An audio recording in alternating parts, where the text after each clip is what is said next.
we are here to actually provide all the support to develop students to become a confident graduate that is needed by the industry.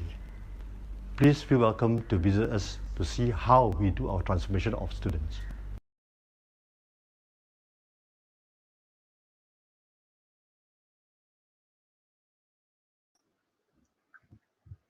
Hello, hello, hello. Welcome everyone again to our webinar organized by Segi College group of colleges. Okay, I'm Tony. Once again, I will be the moderator of today. I'm actually from Segi College Penang.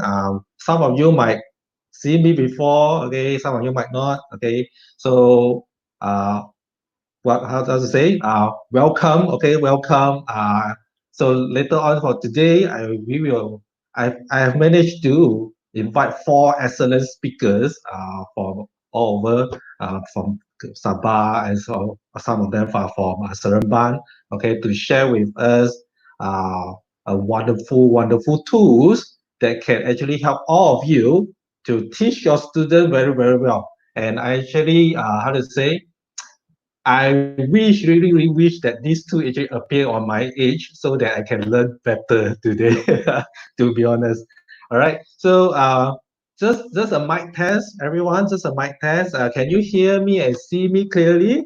Okay. If you can hear me and see me clearly, can you type a number five? Five. Okay. Just type five on your chat room. Okay. On below. Okay. On the chat box, so that I can know that you are hear me and can see me clearly. Okay, can you type five on the checkbox below? Just comment below so that I can know you can see me and hear me clearly. All right. So let's see. Wow, a lot of people are joining us today. Hello, Hannah. Hello, Liu. Hello, Lim. All right. Hello, Lai. Okay. Oh, my friend also here, Mr. Go. Hi, Mr. Go. welcome. Hey, Cecilia. One. All right. So hi everyone, welcome. Okay, I hope that this session will definitely help you today. If you are from primary school, secondary school, even universities, okay, just join us because we are have speakers from all different fields, right? We have speakers from primary, we have speakers from secondary school, and also university as well. Just join us, bear with us. Yes, this session might be quite long, but it will be very interesting. I can guarantee you. All right. So let me put up my slide. Okay, so just a quick intro of myself. Okay, this is my handsome face. All right, so I previously studied electronic engineering, and I have 3 years, actually 3 years into a design and also test engineering before I actually move on to robotic education field. All right, I've been for teaching robotics for quite some time, almost 7 years, and also I'm very honored that I've been appointed as a master trainer previously in this robotic education industry. And currently, I'm a assistant manager for outreach, okay, in Segi College, Penang. Okay, so some of you might have joined my outreach activity before. If you're not, no worries. Okay, you can contact me later. I will engage with you. No worries for that part, right? Okay, next, just a quick intro that what will be happening today so that you have some draft idea. So I believe some of you have facing, how to say, that you want to teach a student very well, but sometimes the tool is not really equipped enough in the school. I understand that. Okay, this teaching is not really easy, especially with the environment from the school as well. But we have these innovative teachers today to show with us. Okay, they have designed some tools which is can actually help you to make your classroom better, and we call that a best practice.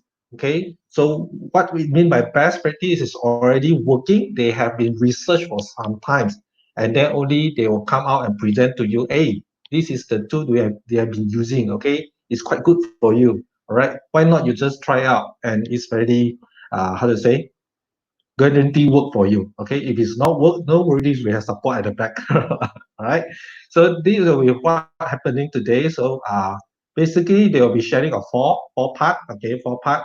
The first part about ThinQ. Okay, ThinQ is something like a tools for you to learn about language. Okay, a language especially in English. And second part, we have teachers sharing about the penggunaan kaedah didik Hibo is for more on Bahasa Malaysia. Okay, on BM, right? And of course, we have mathematics as well. Okay, innovative way to learn mathematics. Okay, I wish I learned that previously, so that I no need to get rotan by my teacher previously. And lastly, Scratch programming. Any of you are in Scratch? Okay, I wish to I learned this even earlier. I love programming, but I learned it during my university time. Quite late for me. But you all are very, especially for students, are very lucky today. All right. So we have been sharing these four things. So I hope that you all will stay with us to go through this. Okay, get uh, what they are going to share today. Get to know their input, and then you can implement on your classes. All right. So we will start from the first speaker of today, okay, which is Teacher Olivia. Teacher Olivia is currently teaching in SMK Seremban Tiga. Okay, she has been appointed as an excellent English language teacher, and she has been in this education field more than 18 years already. Okay, she's previously from Labuan and Sabah, teaching in Labuan and Sabah. Currently is in Seremban. Okay, she has been awarded as well as a Gold Award winner. Okay, as you can see here, Gold Award winner for innovation in teaching and learning. Okay, not everyone can get that, but she have that. I believe what she's going to say, she's going to share, will be benefit to all of you. All right. So this is what teacher Olivia going to share today about ThinQ, ThinQ Grid. Okay, ThinQ Grid.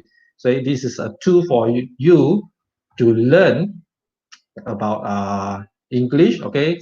Speak and write with more confidence, to assist your student to speak and write with more confidence, all right? So without further ado, let me share a quick video for you about this thing and cube, and then I bring teacher Olivia up to share with you in detail, all right?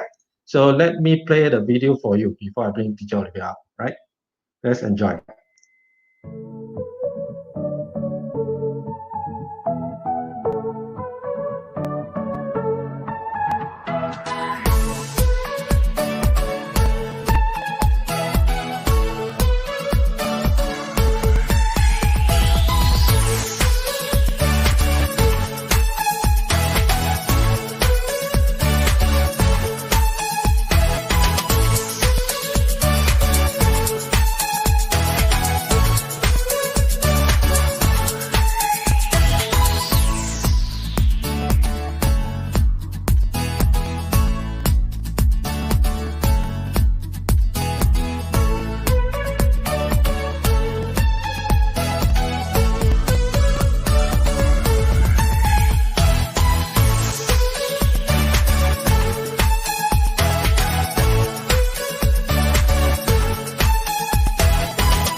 All right, so that's roughly about the thank you. So let me bring up teacher Olivia. Hi, teacher Olivia, how are you? Hi, I'm fine. Okay, so first of all, thank you very much for joining us today and to share your experience. Okay, to everybody, please help to share this session out so that your others, your friends can benefit from it. So, teacher Olivia, I pass to you. Okay, thank you, Tony. Thank you for giving me this golden opportunity, actually. Hello, everyone. I hope all of you are in extremely good health. Okay, in my session today, I'm going to share with you what I did with my students in my previous school. Okay, I was formerly teaching in LaSalle Secondary in Kota Kinabalu before transferring back to my hometown, which is in Seremban. Right? So whatever I'm going to share today is what I had done with my pupils in my former school. Okay, my pupils from the lower proficiency group, they had difficulty when I gave them a topic to talk about. So I provided them with pictures so that they would have a better idea on what to write about. But unfortunately, I received reactions as such. Okay, I don't I received this type of reactions. Hold on,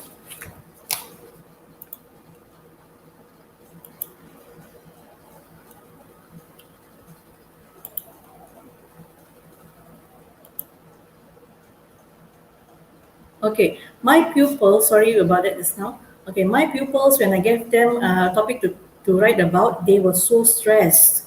They started to scratch their head. They said, I do not know what to write about. And within the duration given to them, they produce very little, very minimal writing. They only wrote few sentences within 1 hour. Okay, this was because they have poor attention to details in pictures given to them. They were not able to apply the higher forms of thinking. They displayed no organization of ideas. They simply do not know how to paragraph their ideas. Some of them even wrote their writing in bullet form. Okay, they only wrote about 3 to 5 sentences within 1 hour. And they got very attentive during lessons because one thing is that they were very weak in the English language itself. So when I developed this innovation, I actually focus on the speaking and writing skills. Later, I came up with uh, later I developed some materials which can also be used with the listening and speaking skills. I started using the innovation with the lower proficiency group. Then I further improvised and developed the innovation and I used it with my intermediate group.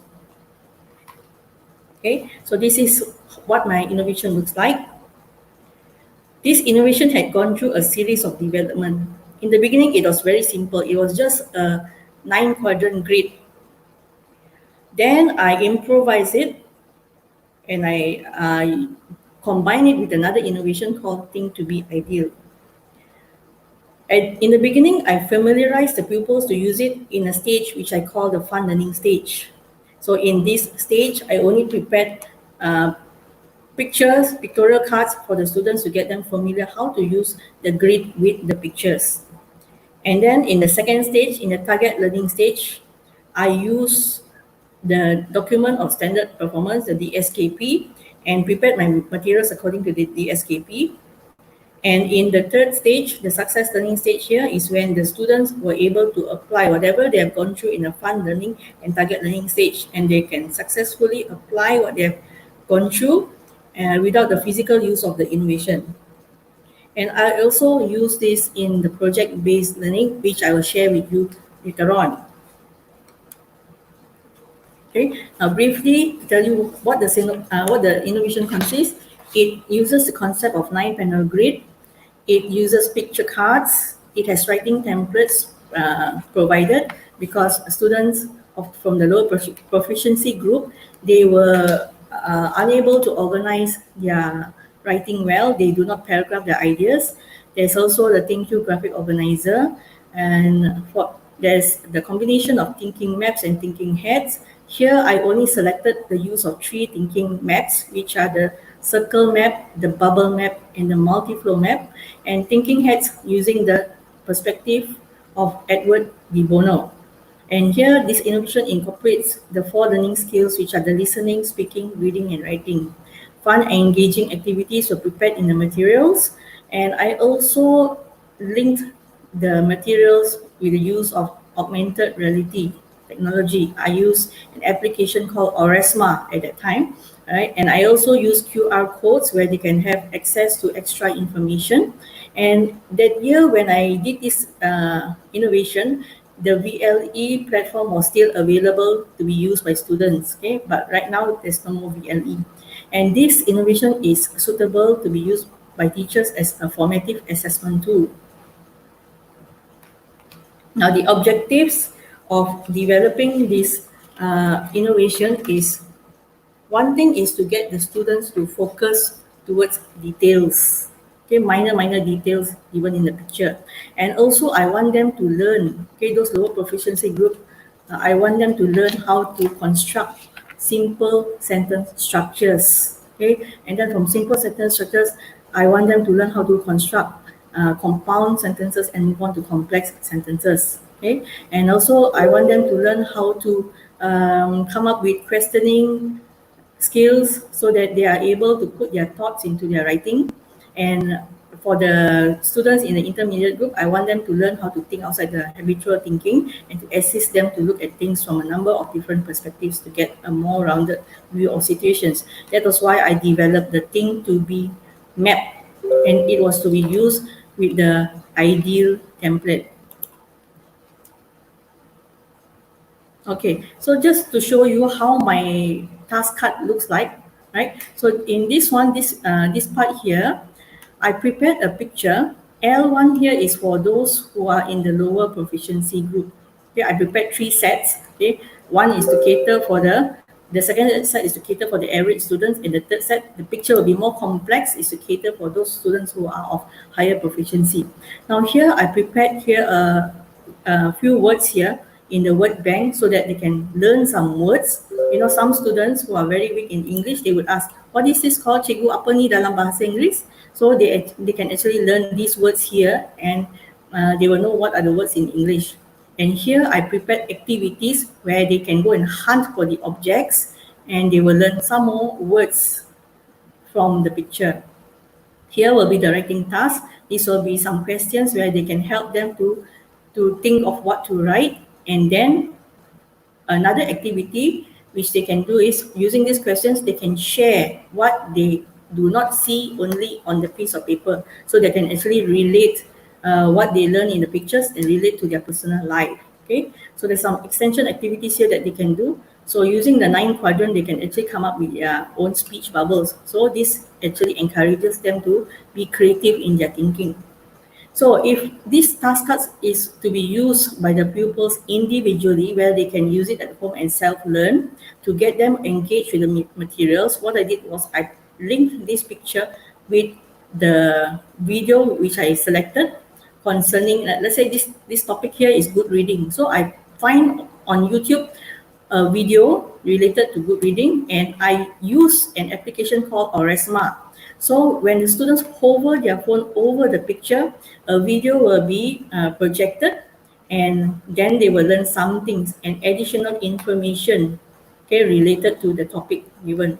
So nowadays we have this Google Meet, we have Loom, we have Zoom. Okay, you teachers can actually record yourself, right, speaking to the pupils, and you can actually link your tutorial videos with your pictures. You can use an application to do it. You can also use QR codes to do it. Okay, so now I'm going to show you a video of how Think You Great, Think to Be Ideal looks like.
Okay, I will go back to my slide right now. Okay, so that was just a brief introduction of how my innovation looks like.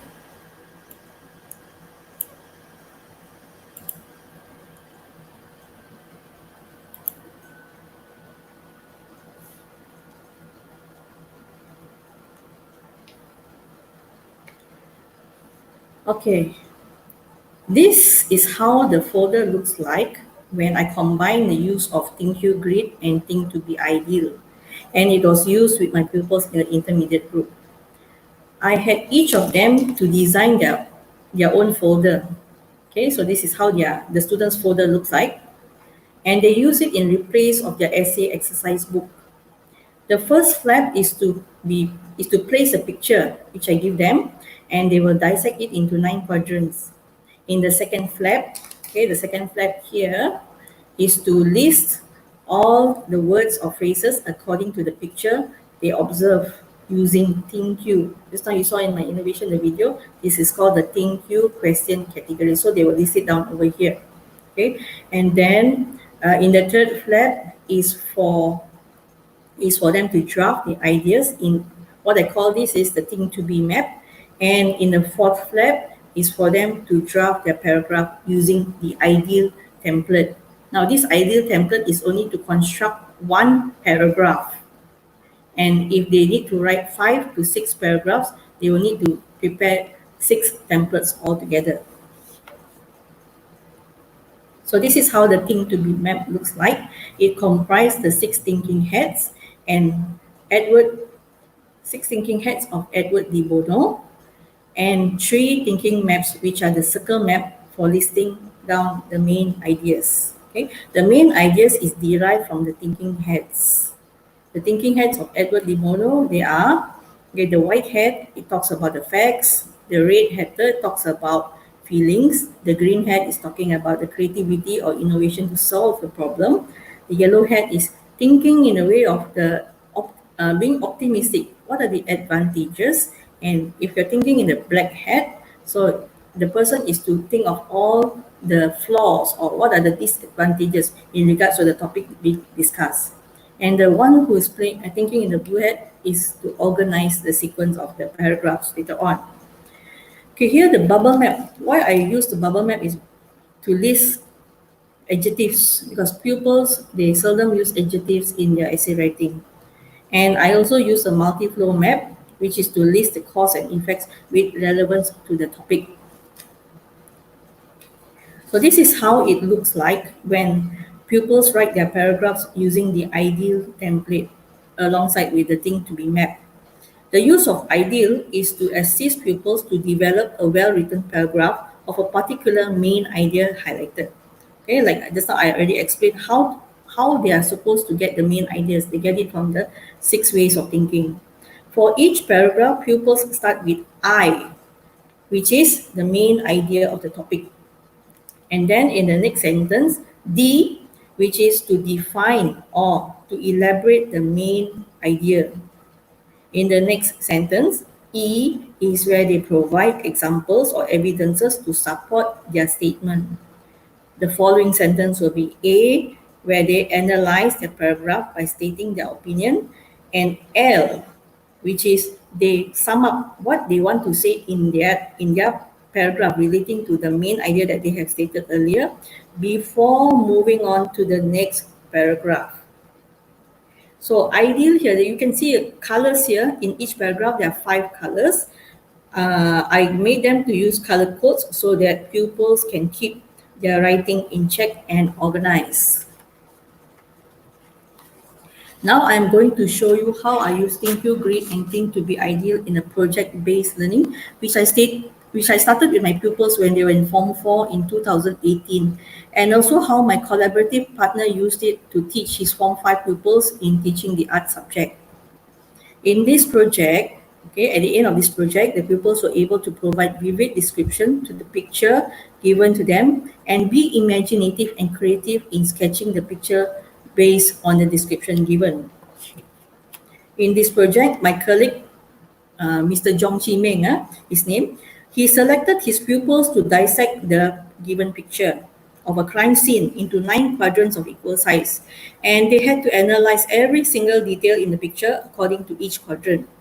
They used the ThinkQ question categories to assist them in listing the description. After that, they passed the description they had listed to the other group who had not seen the picture. So using a blank 3 by 3 panel grid template, their peers had to be imaginative and creative in sketching the objects in each quadrant accurately. So upon completion, the picture that they drew was compared to the picture that the group studied. Okay, and it was checked upon its accuracy. The evidences of their work were compiled in a folder which looks like this.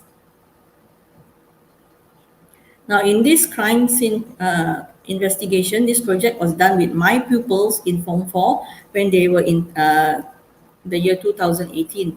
At the end of this project, they were able to pre-write, draft, revise, edit, and publish their work as though they were professional authors, collaborate in discussion for revising and editing by interacting with each other, and work together to give each other support while working through the stages of the writing process.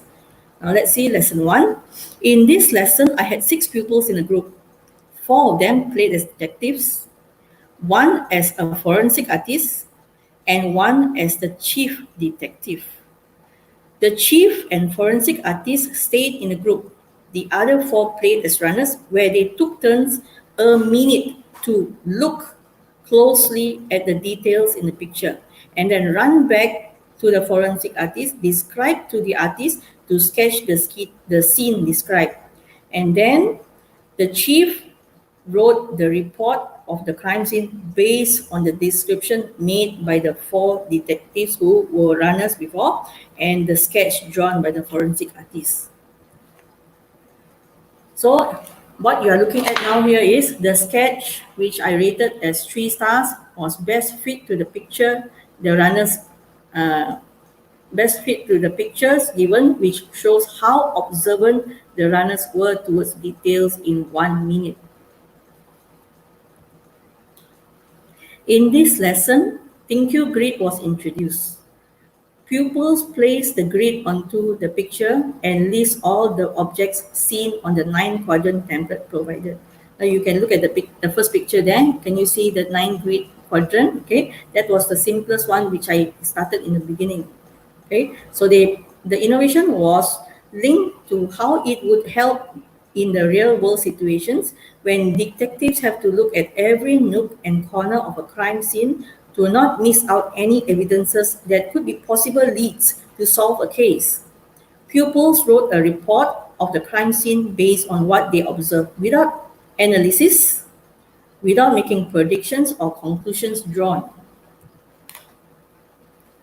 Now, in this lesson, pupils of the same group exchange their report with other group members, where the chief in the group reads aloud the written report. During the read aloud session, pupils had to listen to important details and then write a summary in 130 words based on the report they had listened to. In my 4th lesson, using the 9 quadrants in ThinkQ grid, they had to write a creative narrative writing based on the crime scene they studied in lesson 1. Pupils used the narrative writing template to draft their ideas with the help of the questions in the ThinkQ graphic organizer.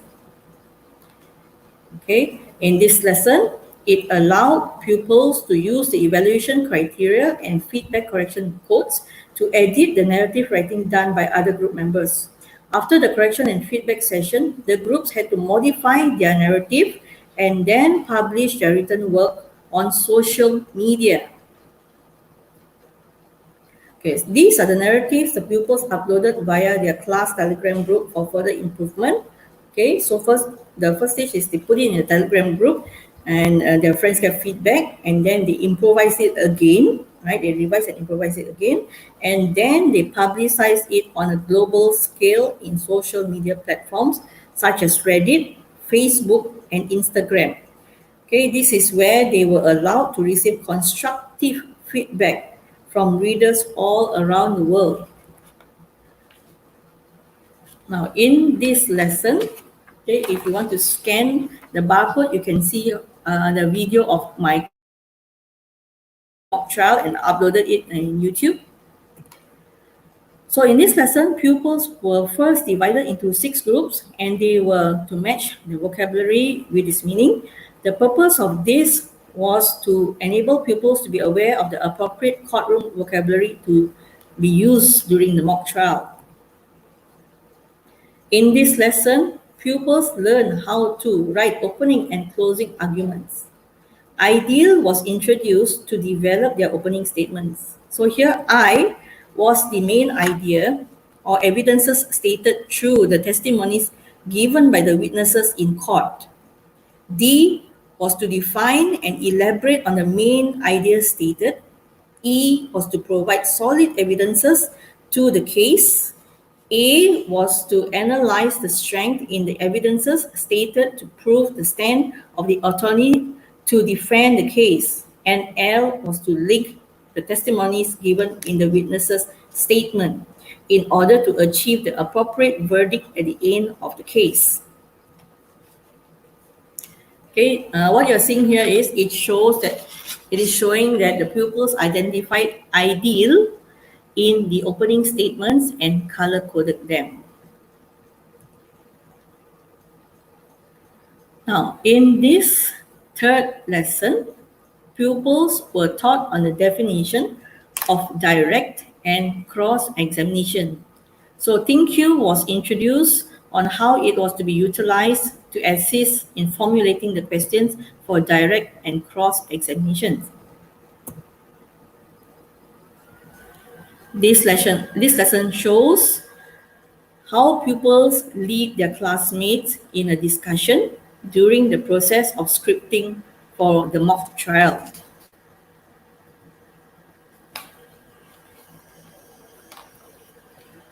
Okay, so what you are looking at here is pupils, they apply the ThinkQ grid innovation by dissecting the picture provided into 9 quadrants and list every object they notice.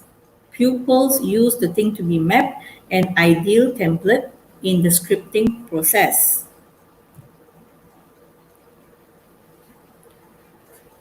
Now, this was the day the mock trial was conducted. Every one of them had their respective roles to play.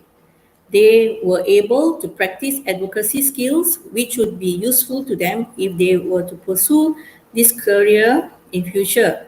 Having pupils to present arguments in a mock trial gives them a context for developing reading, writing, and critical thinking skills.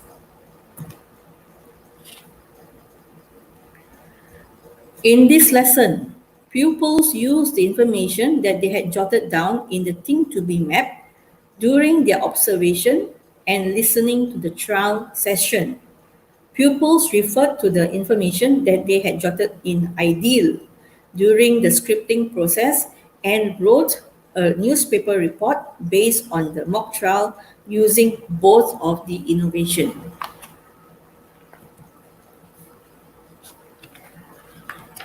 In conclusion, okay, my pupils enjoyed the lesson as it enabled them to learn how to apply what they had learned throughout the lesson cycle.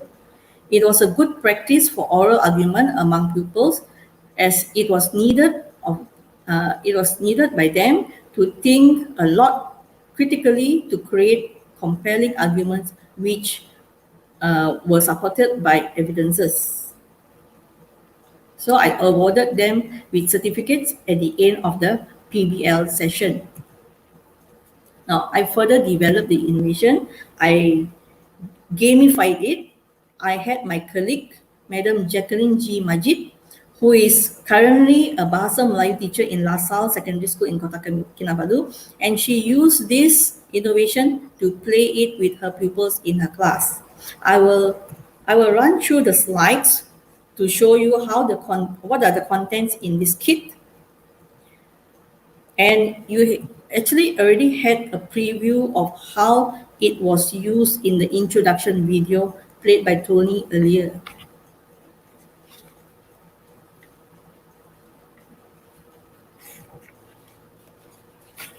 So paragraph writing guide was given to them. So all they have to do is they can refer to it as they can refer to the instructions given. It is prepared in both English and Bahasa Melayu.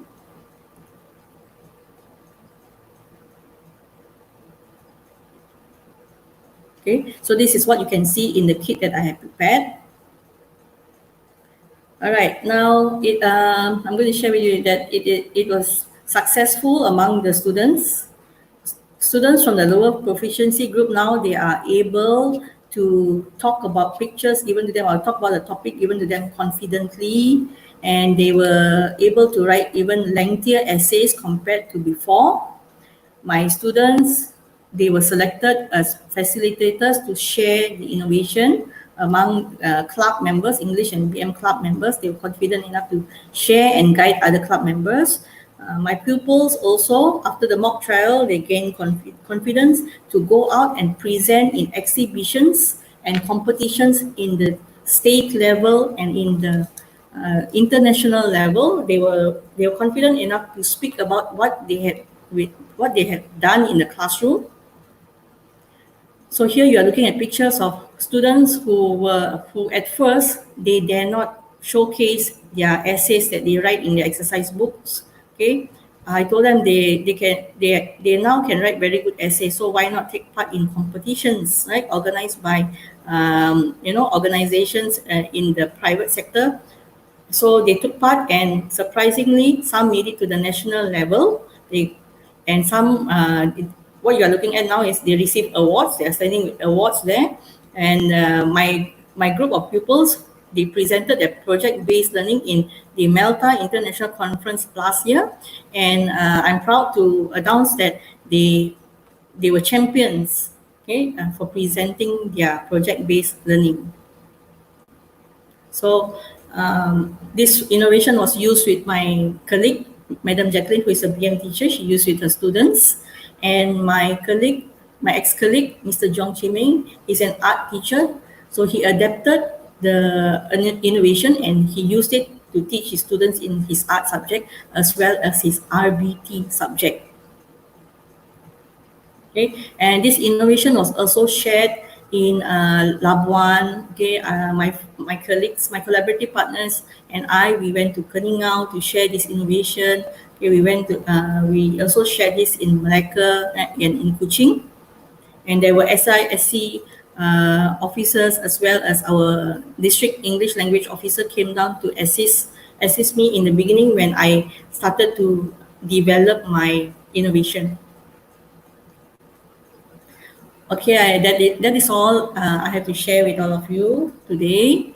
I hope that you had gained something useful and you can apply this in your classroom. And I hope that you can use my sharing to apply this in your subject. So I would like to have your feedback. If you could kindly fill the exit card provided so that I can read your feedback and further improvise on my innovation. And hopefully that I can hear news from you if it's successful in your school. You can contact me if you need any assistance, and who knows, we can collaborate and see how my innovation can work in your school. Okay, that is all from me. Thank you very much, and back to you, Tony. Okay, thank you once again to teacher Olivia. It's a very interesting topic, and I believe that this can actually help a lot of you. And okay, so please do give feedback to teacher Olivia for further implementation in case. Okay, so in case you miss the QR code, don't worry. Later after this session, all you need to do is just replay back. Okay, replay back, and then you can get the QR code. All right. So thank you, teacher Olivia. Thanks. All right. Thank you. Okay, so next we will have another speaker. Okay, so I think she's quite nervous right now because all of us are first time first time to do live. Okay, So our next speaker for today, okay, is Teacher Intan. Okay, she is from Kota Kinabalu, Sabah. So any one of you have been to Kota Kinabalu? Can you say yes below? Okay, I've been there before. Yes, it's a yes for me. Right? It's a very interesting place. Okay, so Teacher Intan is currently working at SK Tanjung Aru Dua. Okay, so she has been okay, how to say? She has been actually attending quite a few of competition previously, like what is mentioned over here. Okay, become a presenter for seminar pendidikan peringkat kebangsaan 2018. Okay, peringkat kebangsaan, that's different, alright. She has been also joining the pertandingan intervensi amalan bilik darjah 2019 and is pingat emas. Okay, not easy to get pingat emas. And what she will be sharing today is basically more of mathematics. Okay, any mathematics teachers over here, can you comment below? Yes, right? Can you comment yes below that show that you are mathematics teachers? Or this topic that will be shared by Teacher Intan will definitely benefit to you. All right. So before I bring up Teacher Intan, let me play a short video, okay, for this Inovasi PDBC Mathematics, and then you can get a rough idea, and then you can let's hear from Teacher Intan later. All right. So let's enjoy the video.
Okay, so we have learned how to learn English or BM or RBT effectively. So next, let's learn about mathematics. Let's invite Teacher Intan. Hi, Teacher Intan.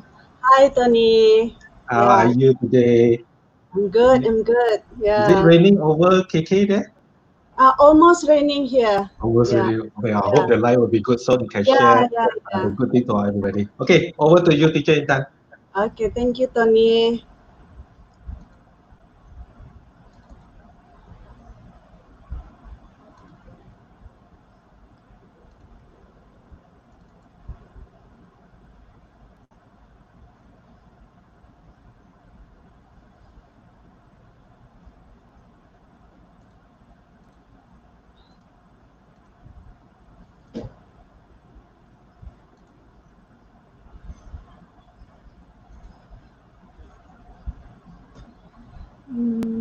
Wait.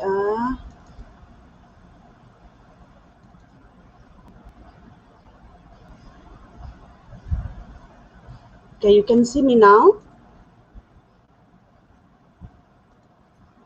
Teacher Intan, we still haven't, you still haven't shared the screen yet. Haven't see the slide? Yeah. Hold on. Yeah. Okay, everybody probably you need to hold on a while so Teacher Intan bring up the slide. Okay. Can you see it? Haven't yet. Maybe you need to press the share screen on the StreamYard there. Okay, hold on. Or maybe I can share for you if you need. I try first. Yeah, sure, no problem. Yeah. Okay, yeah, I can see your screen right now. Maybe you can switch to your slide. Okay, we can see your screen now. Okay, yes. Thank you. Over to you, Teacher Tan. Okay. Selamat pagi semua, selamat petang. Okey, hari ini saya akan berkongsi mengenai inovasi PDPC matematik lah yang telah dibuat di sekolah rendah, sekolah saya yang saya buat untuk murid-murid saya Okey, tajuk inovasi saya ialah handyboard ataupun HB 2.0. Okey, kita mulakan dengan definisi dia. Handy itu adalah maksudnya dalam kamus Dwi Bahasa Oxford Fajar edisi kelima, dengan mudah, dengan senang, pandai menggunakan tangan dan bergunalah. Dan manakala definisi bagi bob pula adalah basic operation box lah, untuk operasi asas. Okey, tambah, tolak, darab dan bahagilah. Okey, dan fungsinya ada banyak, ada 10 semuanya, tetapi kalau dirangkumkan dia hanya adalah 3 kategori sahaja, iaitu cerakin nombor, selepas tu kita ada operasi asas, tambah, tolak, darab dan bahagi, lepas tu kita ada permainan dan juga kita buat untuk pentaksiran kendiri. Okey, kita tengok dulu manual bagi handybob ini. Okey, kita tengok macam mana cara digunakan. Okey, yang pertama cerakin. Okey, untuk cerakin ini adalah gambar daripada kotak handybob itu, yang kit itu. Okey, sekiranya contohnya soalan dia yang seperti ini, nombor ini diberi 4321 dan kita cerakinkan maksudnya kita ceraikan mengikut nilai tempat dia. Ini adalah pembaris nilai tempat, ini adalah whiteboardnya dan ini adalah petak bobnya. Okey, jadi kita kalau kamu tengok di sini, satu ini maksudnya satu, jadi kita ambil satu pembilang yang warna biru, iaitu rumahnya ialah sa, dan dua ini maksudnya dua keping pembilang warna kuning, iaitu nilai tempatnya 10, dan tiga ini ialah tiga keping pembilang warna hijau, pembilang ratus. Lepas tu 4 keping pembilang berwarna pink. Okey. Jadi kalau kita gunakan kotak ini, kelebihannya adalah murid-murid tahu satu ini bukan hanya satu dan dua ini bukan hanya dua. Satu ini satulah sa, dan dua ini adalah sebenarnya 20 dan tiga ini adalah sebenarnya 300. Okey, bukan tiga saja. Dan 4 ini adalah 4,000. Jadi boleh kita buat mengikut warna lah seperti itu. Okey, seterusnya untuk operasi tambah pula. Sebab murid kadang-kadang dia keliru dengan operasi tambah, jadi kita ajar menggunakan bentuk lazim pun masih keliru, jadi kita gunakan petak seperti inilah, kotak ini. Nombor yang pertama, baris yang pertama, nombor yang kedua, baris yang kedua, dan kita jumlahkan. Okey, seperti ini, letakkan nombor yang pertama ini mengikut nilai tempat dia. Yang kosong ni biru, 6, 60, 6 keping, beginilah. 200 dan satu di sini, dan nombor yang kedua di baris yang kedua seperti ini. Seterusnya kita tambahkan, kita keluarkan dari kotak yang pertama, baris yang pertama dengan baris yang kedua, dan pindahkan ke kotak yang di bawah ni, yang besar itulah, dan kita boleh dapat jawapannya di bawah ini. Okey, saya harap semua faham dan apalah ya. Okey, untuk mungkin ada persoalan juga yang tadi tu di sini atas, ada pengumpulan semula, dia akan melibatkan pengumpulan semula seperti ini. Okey, 6, yang kuning ini 10 dan ini sebenarnya mula-mula adalah 5, tapi kerana kita ia melibatkan pengumpulan semula, jadi kita tunjukkan di sini 10 yang biru ini sama dengan 1 yang kuning ini. Okey, jadi kita boleh tukarkan. Okey, sama juga 10 yang hijau ni sama dengan 1 yang pink. Okey, 10 darab 100 sama dengan 1,000. Dan di bawah ini adalah petak box C, di mana kalau murid contohnya ada 15 pembilang begini, dia tidak tahu macam mana mau kasih apa untuk pengumpulan semula. Jadi kita boleh suruh dia penuhkan kotak ini terlebih dahulu, dan manakala lebihannya itu adalah petak yang sebelumnya, dan ini adalah untuk rumah yang selepasnya. Contohnya 15, 5 itu adalah sa, dan yang 10 lagi itu bahagian 10. Okey. Seterusnya operasi tolak, lebih kurang sama juga. Okey, konsepnya nombor yang pertama, baris yang pertama kita masukkan seperti ini, dan nombor yang kedua ini kita keluarkan daripada baris yang pertama ini sebenarnya. Okey, dan sekiranya contohnya yang biru ini dia tidak cukup, kita kena tukarlah yang pengumpulan semula tadi itu. Okey, contohnya kalau di sini kuning dan biru, jadi 1 kuning, 10 biru. Jadi dia boleh tolak lah. Jadi dia tengok, nampak sebenarnya apa yang berlaku bila kita buat pengumpulan semula, bukannya hanya potong pinjam sahaja, tapi dia nampak sebenarnya apa yang berlaku di sebaliknya. Okey, dan kita keluarkan yang baki yang di atas ni ke petak jawapan dan kita akan dapat jawapanlah seperti ini. Okey. Untuk operasi darab pula, contohnya soalan di sini ialah kebanyakan murid dia menghadapi masalah menghafal sifir juga, terutama murid yang lemah. Okey, jadi kita boleh nampak dengan jelaslah kalau menggunakan ini. Contohnya 2 darab 3, 2,33. Jadi 1,33 begini. Okey, dan kita jumlahkan, hasil jawapannya ialah 6 seperti inilah dalam kotak ni. Okey, seterusnya okey. Untuk operasi darab dan bahagi, sebenarnya pembaris nilai tempat ini kita tidak perlu gunakan, hanya digunakan untuk operasi cerakin dan juga tambah dan tolak. Okey, sama juga operasi bahagi ni, 8 bahagi 4, 8. Kita bahagikan 8 bahagi 2, kita bahagikan 2 dan kita mendapat 4 kumpulan lah, 1, 2, 3, 4 seperti itu. Okey.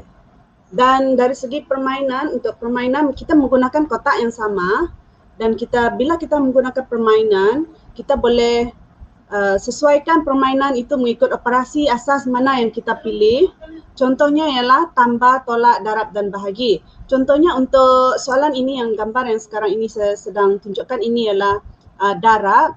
Contohnya bila kita sudah letakkan nombor seperti ini secara rawak, jadi murid akan tutupkan kotak tersebut dan dia goncangkan dan tengok dadu itu berada di mana.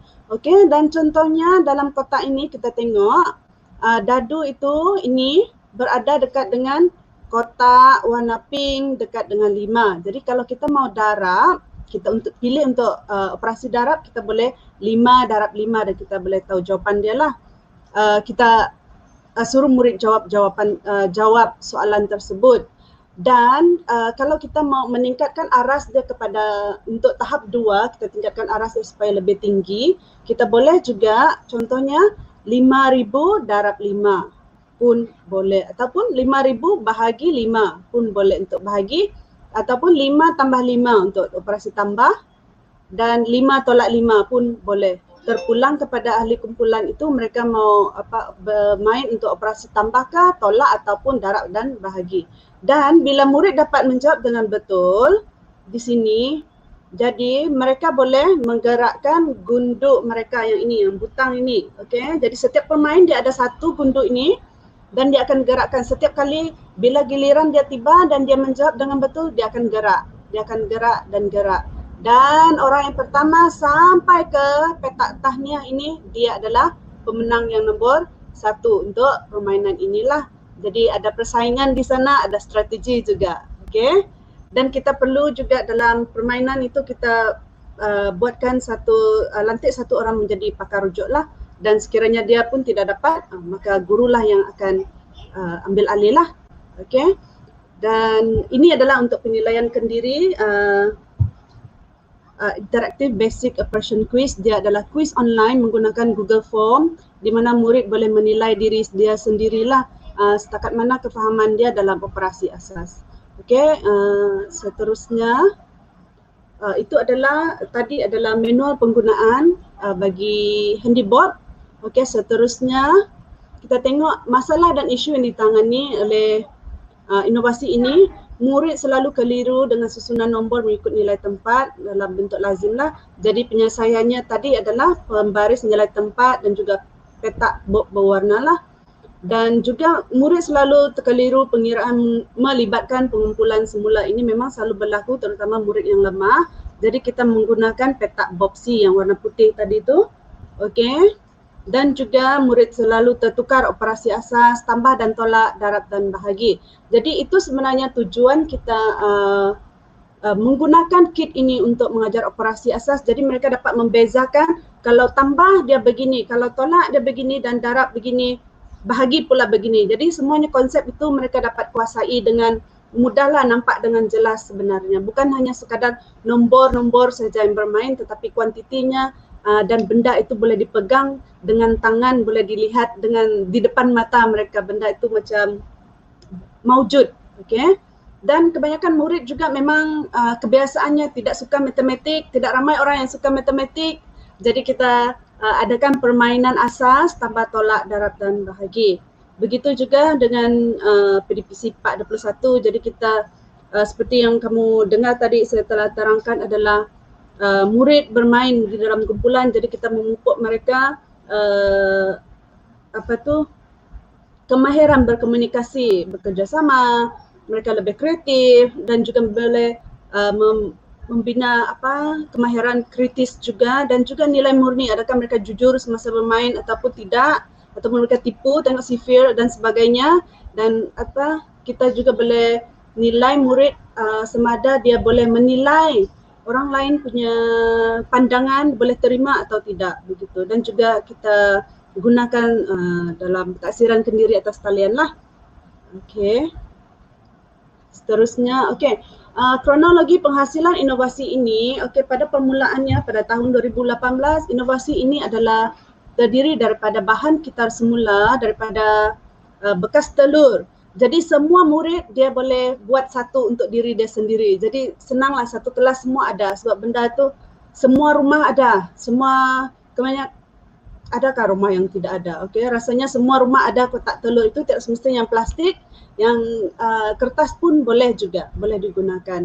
Okey, itu untuk yang yang pertama, yang fasa yang pertama lah. Okey, lepas tu kita tambahkan elemen permainan di mana kita telah menambah dadu dengan gunduk dia menggunakan butang dan juga papan teng-teng lah. Okey, seperti ini. Sebab kadang-kadang bila kita buat sistem skor itu tidak menarik, bila satu soalan betul, satu markah begitu, dia tidak menarik minat murid. Okey, jadi kita wujudkan papan teng-teng ini supaya mereka secara tidak langsung dia ada skor di sana, dan dia sendiri pun tidak sedar ada skor di sana. Okey, dan juga pada tahun 2019 pula kita telah upgrade bahan dia menjadi yang lebih menarik seperti ini. Okey, semuanya daripada bukan lagi kotak telur, tetapi dia lebih bernilai komersial, lebih menarik, ada nilai kebudayaan juga di sana dan berwarna-warni. Semuanya kita design sendiri dan menggunakan bahan-bahan yang tahan lama lah, tahan lebih lama. Okey, boleh digunakan berulang-ulang. Dan juga kita ada elemen penilaian kendiri yang dari sinilah yang saya katakan tadi tu. Ini pada bulan Mac 2019, dan juga kita wujudkan petak kumpulan semula ini, petak BOPSI ini pada bulan Jun lah tahun lepas. Okey. Kos penghasilan seunit bagi inovasi ini adalah lebih kurang seperti ini yang kita tengok. Harganya keseluruhan adalah RM18.59 untuk satu set. Okey, satu set RM18.59. Okey, dia agak murah lah dia punya kos. Okey. Dan impak inovasi tersebut kepada guru dapat membetulkan kesalahan murid dengan serta-merta semasa aktiviti dijalankan, semasa aktiviti kumpulan ataupun aktiviti individu di dalam kelas lah. Dan guru juga dapat menjalankan proses PDPC dengan lebih berkesan sebab semua orang buat menggunakan tangan sendiri. Dia tahu, oh kalau pindah ini apa jadi, kalau di sini apa jadi, begitu. Dan dia berbentuk hands on, dan juga dapat melibatkan semua murid dengan aktif di dalam. Dia kepada murid lebih jelas tentang operasi asas, tambah tolak, darab dan bahagi tersebut. Dia tahu beza dia mana satu. Okey, dan memudahkan kita untuk tajuk yang seterusnya. Okey, kalau mereka faham sudah operasi asas, maka bila kita tiba kepada tajuk-tajuk lain iaitu penyelesaian masalah dan sebagainya, itu lebih mudahlah untuk guru lah sebenarnya. Dan juga murid teruja dan berminat untuk mencuba mencari jawapan. Contohnya yang darab tadi. Okey, selalunya murid kalau dia tidak tahu darab, dia tidak tahu sifir, dia diam saja. Tapi ini kan dia boleh cuba, dia boleh cari, dia boleh kira. Okey. Dan juga murid lebih fokus dan menumpukan perhatian semasa PDPC lah, sebab ada benda yang menarik perhatian mereka. Jadi mereka akan tumpukan perhatian lah. Dan juga murid dapat membuat perkaitan antara operasi-operasi asas tersebut, dan aktiviti berkumpulan atau permainan itu akan menggalakkan komunikasi dan kerjasama antara murid selain penerapan unsur kebat. Okey. Dan ini adalah keputusan ujian sebelum dan selepas intervensi menggunakan kit ini, okey, 11 orang murid telah dipilih yang lemah, yang tidak menguasai kita telah pilih dan kita bagi ujian sebelum, dan kita tengok juga selepas mereka menggunakan kit tersebut, dan ternyatalah kalau kita tengok di sini perbezaan dia memang agak ketara lah di sini, dan peningkatan dia yang paling rendah adalah 40% lah peningkatannya. Okey, seterusnya. Ini pula adalah rumusan keputusan ujian tersebut. Ujian sebelumnya kalau kita tengok di sini kepada 11 orang murid itu, kelas saya sendirilah masa tu. Okey, 11 orang belum menguasai, tetapi bila selepas kita menggunakan kit ini, jadi yang belum menguasai ini tiada sudah, kosong. Dan yang memuaskan pun kosong sudah, dan 8 orang telah mencapai tahap baik dan 3 orang pula mencapai cemerlang lah, maksudnya semuanya sudah menguasai lah. Okey, untuk tajuk operasi asas. Yang ini untuk makluman juga, ujian ini dilakukan untuk murid tahun 2 di sekolah saya lah.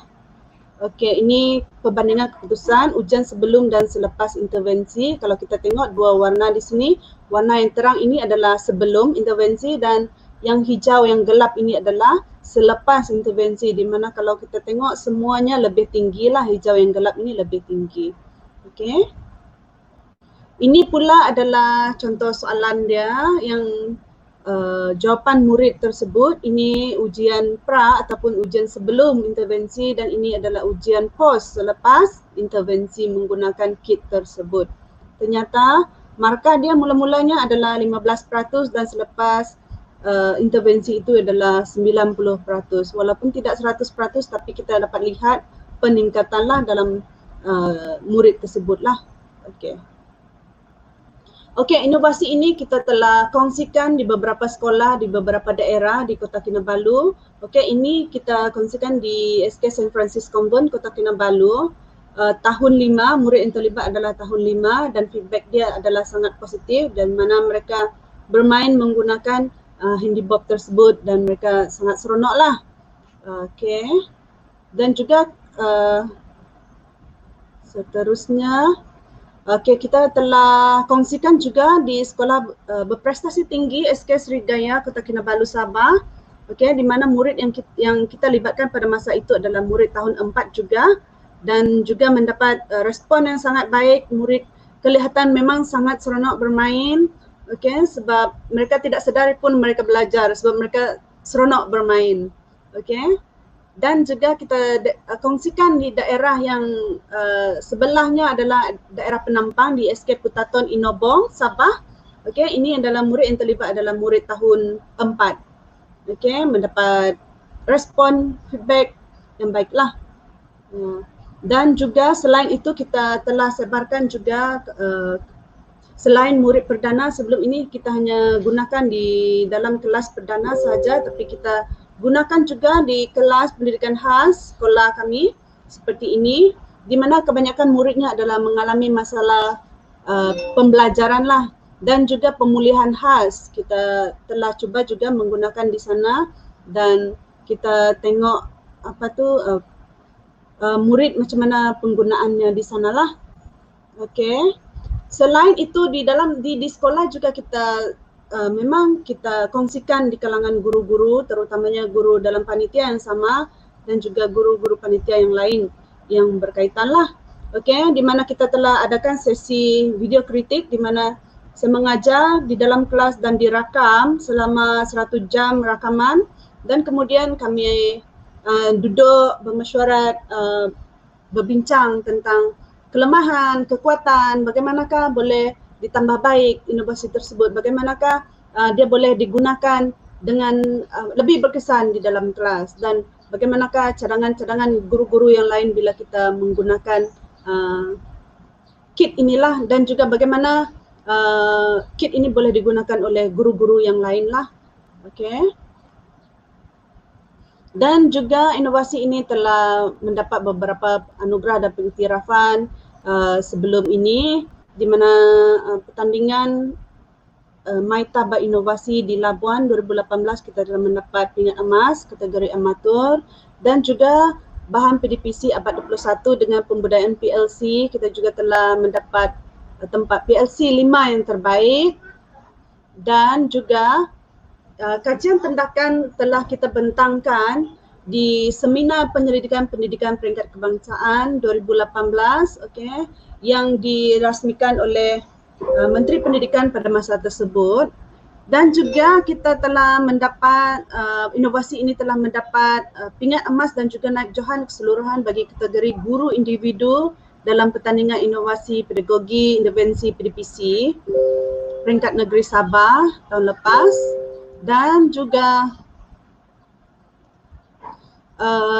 kita mendapat juga pingat perak untuk kategori profesional tahun lepas, okey, di pertandingan yang sama Maitaba Inovasi Labuan. Dan juga pada tahun lepas bulan Ogos kita juga mendapat pingat emas kategori inovasi guru individu lah, okey, di IPG Perempuan Melayu Melaka. Okey. Untuk pengetahuan juga, inovasi ini telah didaftarkan di Perbadanan Harta Intelek Malaysia pada 13 Mac 2019 dan pendaftarannya adalah seperti ini. Okey. Dan beberapa keistimewaan dan keunikan bagi inovasi ini adalah mempromosikan kebudayaan masyarakat Sabah. Kalau kita tengok kotak tadi tu, okey, dia mempromosikan latar belakang Gunung Kinabalu, dan juga di dalam dia ini adalah corak lang-lang dusun Kota Belut, dusun tinggal Kota Belut yang ini. Okey, dan beratnya hanyalah satu pack ini semuanya ada di dalam 520 gram sahaja, menarik dan berwarna-warni, dan juga ada elemen pembelajaran 41. Okey, dan boleh diubah suai petaknya.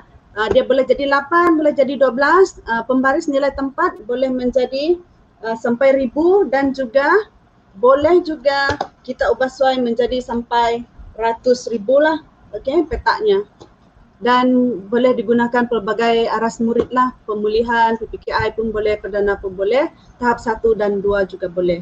Dan kotak simpanan yang bersaiz kecil, kemas, kompak lah, semua masuk dalam sini satu, dan kosnya pun murah saja, RM18.59, dan memang senang digunakan lah. Okey. Rasanya itu saja daripada saya, perkongsian saya pada hari ini. Okey. Saya berharap semua mendapat manfaatlah daripada perkongsian kita pada hari ini. Ya.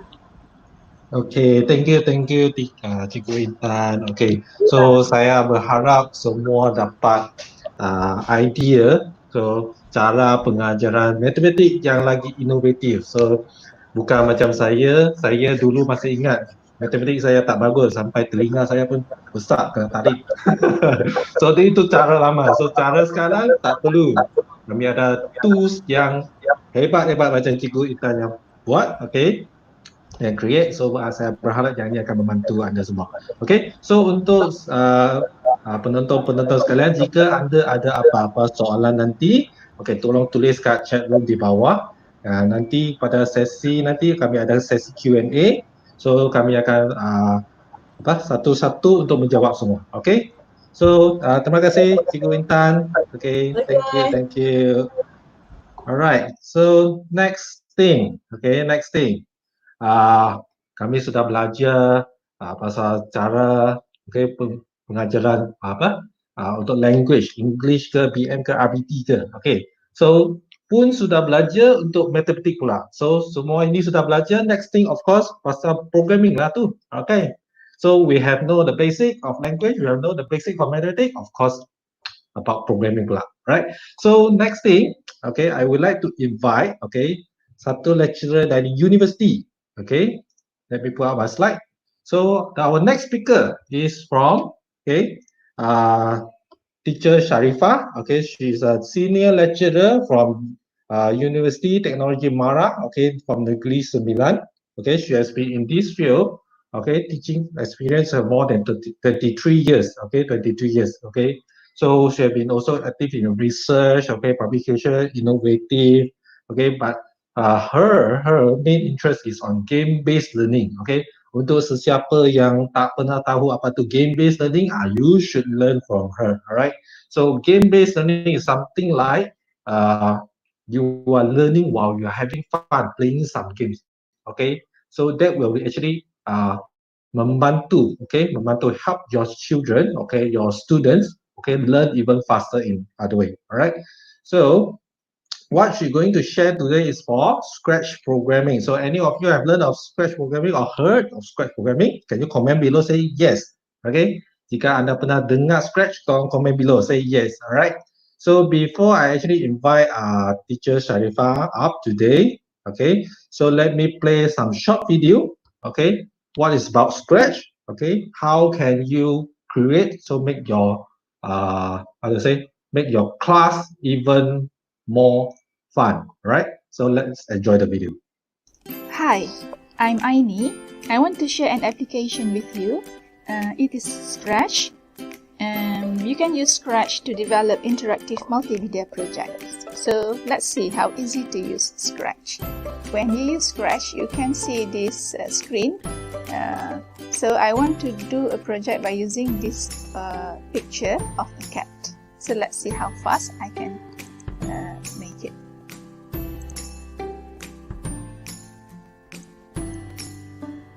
I put the control block and then I put the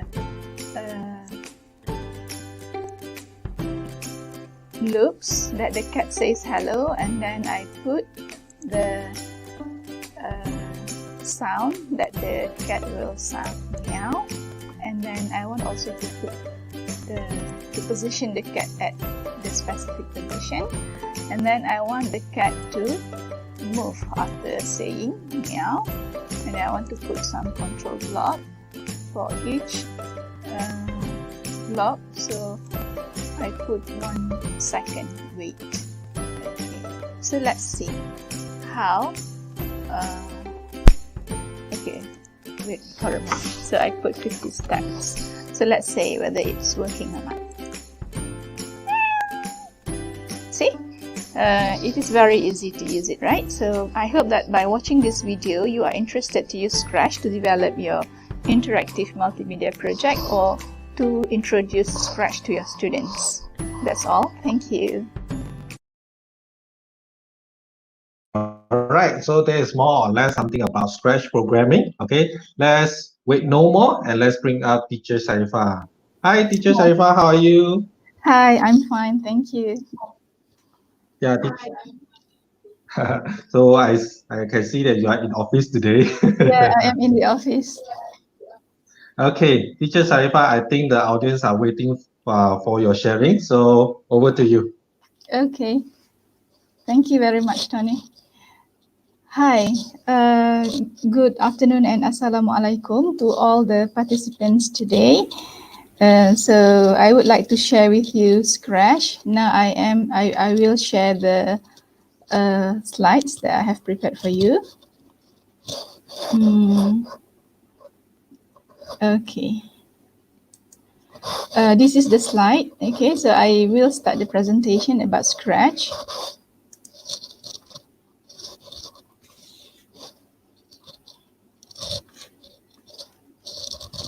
Okay, so the presentation will cover what Scratch can and cannot offer, who can use Scratch, what kind of supports available for teachers and students, because when you want to use an application, maybe you need some supports to help you in designing your projects. And then I would give you some reasons why actually educators and students should use Scratch. Next, I will show you how Scratch can promote the development of 4C skills, which are very important now in the 21st century. So the last part will be samples of Scratch projects. Okay, now what Scratch cannot offer us. Okay, you look at the section can offer. So there are many, right?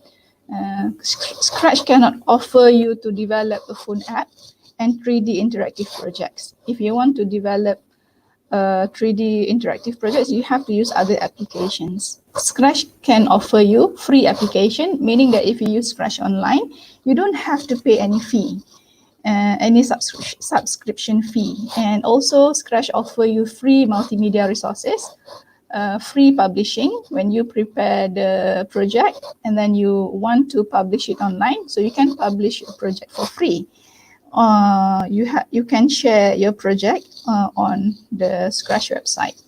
And then apart from that, if let's say you don't want to share your project, you want to commercialize your projects, you still can use the application, but then you cannot share on the Scratch website, so that you have to convert your project into other forms. Scratch offer 2D interactive projects. You don't have to learn any programming. You don't need any to know coding. Okay, it is zero coding. And then you can also put gamification. Okay, you can gamify your learning. You can gamify a project for learning. So I think it is very interesting to use Scratch. Okay, who should use Scratch? Actually, Scratch is used for kindergarten students in, I think, in some countries. Okay, I don't know whether in Malaysia we have promoted or not at that level. And Scratch can also be used by primary school students. And I know that Scratch is currently used in the secondary school, because my kids are using Scratch to design some learning projects. And then Scratch also is suitable for university students and also for educators to design our learning materials. So basically, I believe that Scratch is actually suitable for anyone. Okay, now we move on to what kind of supports available for educators and students. Okay, look at the first support. Okay, if let's say when you design, you have some problems, so you can visit Scratch Wiki. Okay, you can post your answer there, and people around the world will answer your question. If you don't register, you just can view the questions and answer. But if you register, you can log in and you can post your questions and answer other people's questions. So next support. This is actually an educator for educators. Okay, educator guides. So when, let's say, you want to do a workshop with your students, you can download these resources and use with your students. It is in the PDF format, so you can download it. It is available for free actually online. Okay, so you don't have to design your workshop. Your workshop is designed already, and then you just use the materials. Okay, next. We also have a support in terms of lesson plans, because I believe that we are all teachers. I think all of us are busy with a lot of things. So with the with the second and the third support, I think that we can use Scratch more easily with our students, right? So if you want to give any lesson to your students, so you can select the lesson plans in this PDF material, then use it straight away with your students. Next. Okay, so let's say if you use Scratch, then you don't have any ideas what to do. So you can click a link for ideas. Okay, you can click for ideas, and then the Scratch website will give you some ideas, okay, what projects to do, right? Other than this, actually, you can also explore other people's project. And when you see other people's project, you can you can have some ideas what to do. There are actually a lot of other projects, people's project, on the Scratch website that you can browse. Okay, next. Okay, maybe some of us, we do not like to read a lot, right? So we can watch not some, actually many tutorials on YouTube, how to design a game, how to design a quiz, and so on. So there are many. So you just search, okay, on YouTube. Okay, support number 6. Okay, I think we are familiar with Facebook, I believe, right? So we can use also some supports from Facebook. There are a few groups that discuss about Scratch. As for me, I joined this group, okay, Programming in Scratch teacher group. So all in the group are teachers who teach Scratch. So you can get fresh ideas from the group members, or maybe if you have problems, you just post there and you can get immediate answers for your questions from the teacher's view. So I believe that it is very, very helpful for us as teachers, because we share the problems with other teachers. Okay, now next, why educators like us and students should use Scratch? The first thing, of course, it is free. I believe that many of us have the budget constraint at school. So with free application, we are not burdened with paying the subscription fee. And then also we can publish our project for free. And also we have free multimedia resources provided by Scratch. If let's say you don't like the free multimedia resources provided by Scratch, you also can upload your own multimedia elements like music, sound, pictures, and so on.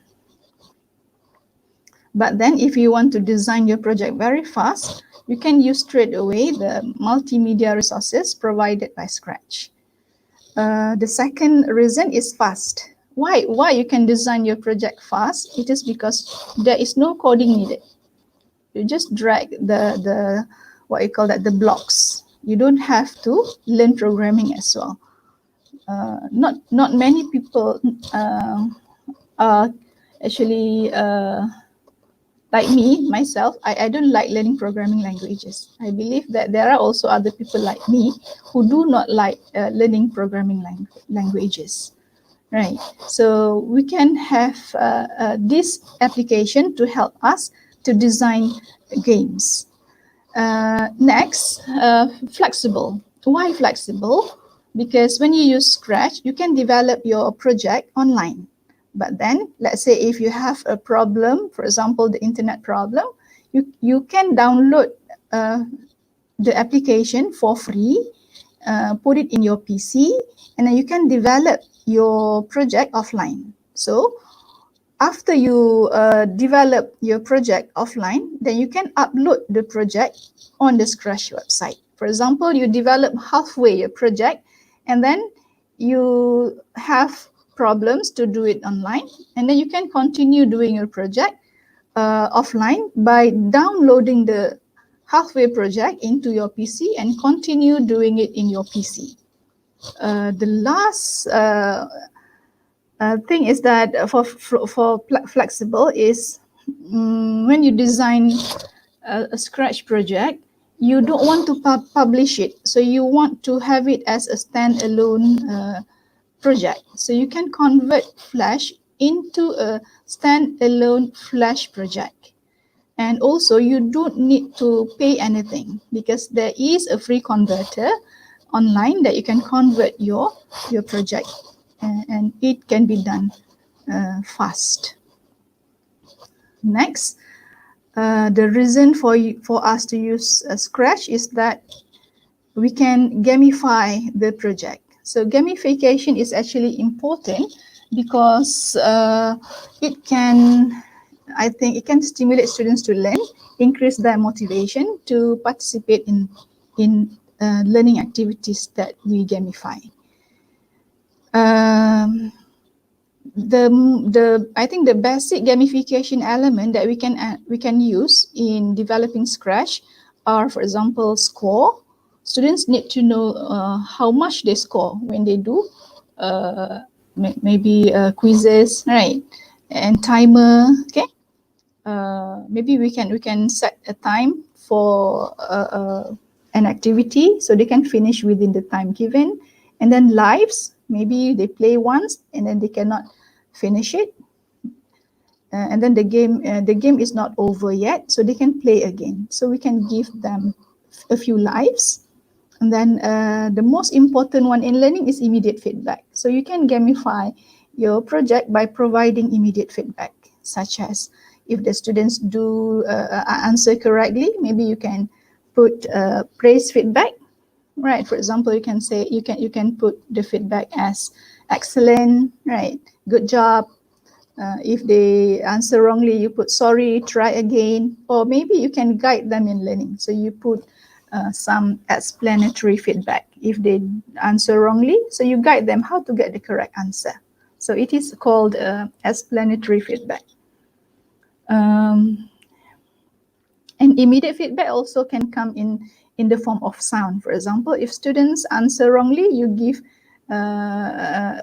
one sound, and then when the students answer correctly, you give another sound. So students can differentiate the sound. If the sound given is like this, meaning the answer is correct, right?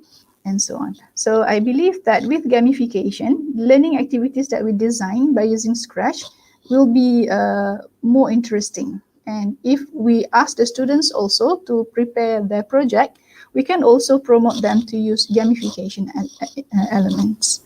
The last reason is to enhance 4 skills. So when we use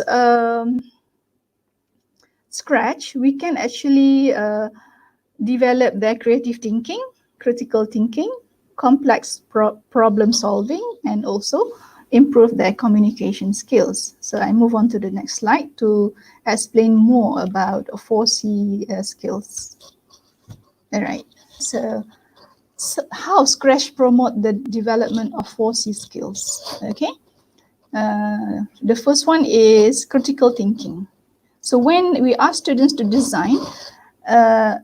design projects, they choose the blocks actually. So they need to think critically in order to choose the correct block.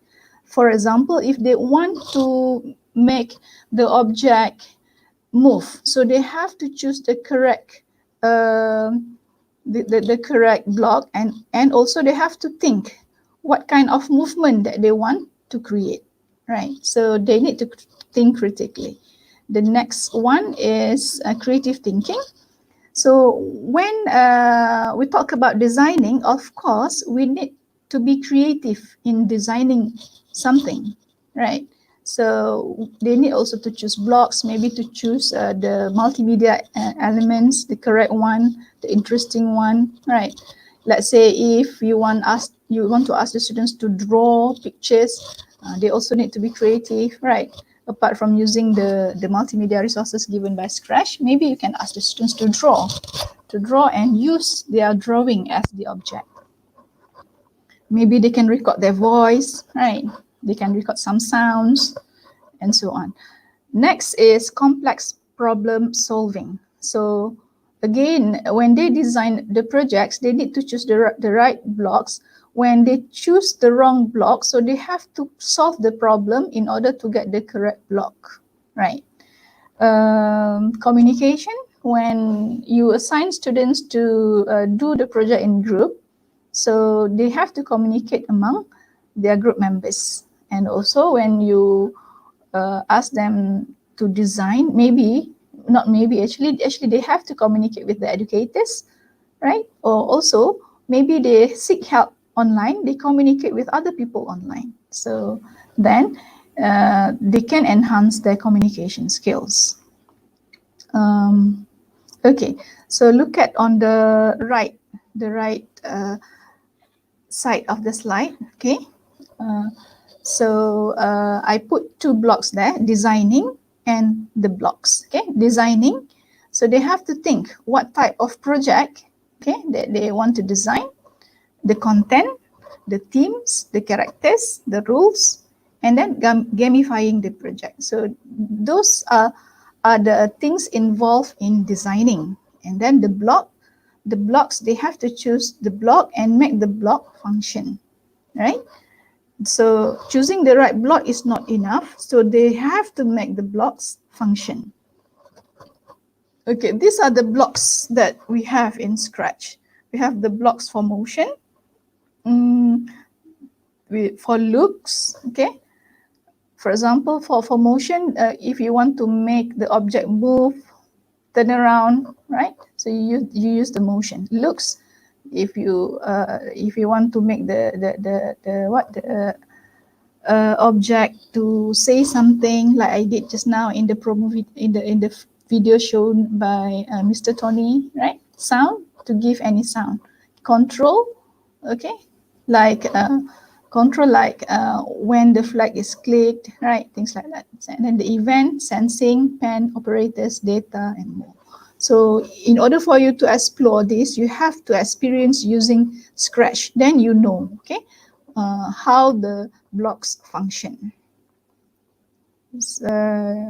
When you talk about designing, you need to experience doing it. Then you can have the feel, and then you will understand more when you experience it.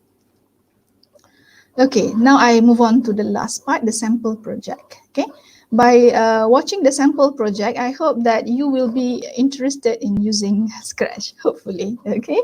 Because there are so many things, okay, that you can do with this application. Okay, so the first one is a shooter game, right? This is a game designed by Scratch. The types of game is a shooter game. So let's play. Click the green flag to play. The game starts. Okay, so let's see how the game functions.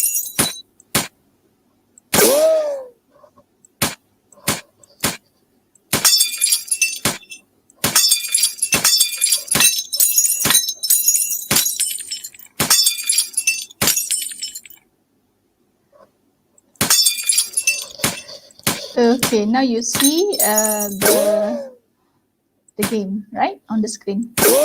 So this is a shooting game.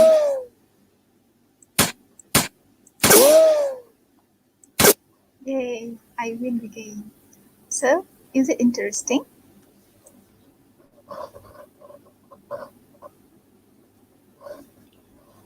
Okay, now we move on to the next slide. Okay, this is a DIY tutorial to do a bracelet, right? So I believe that many kids like to do DIY things. Maybe you can assign them a project on how to do DIY tutorial. Okay, so let's see.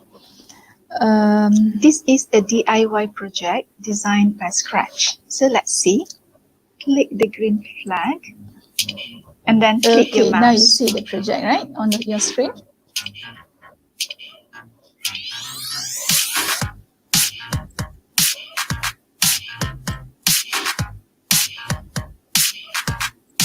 So, how is it? Is it interesting? I hope by now you may feel interested in using Scratch. All right. So next, it is actually a game. Okay. It is a quiz game, right? The cat will ask some questions that this is a quiz game by Scratch. Player has to answer. Play. So okay, we wait for the question to pop up. You have 10 questions, so now you have to choose the operation. Then you'll get the question. Okay, if I answer it correctly, then I will get 10 marks. The cat says you are right. If I answer it wrongly, then the cat will say, sorry, the answer is incorrect, then the answer is given. So you have the element of question here given by the cat, and also you have the score given here. So is it interesting?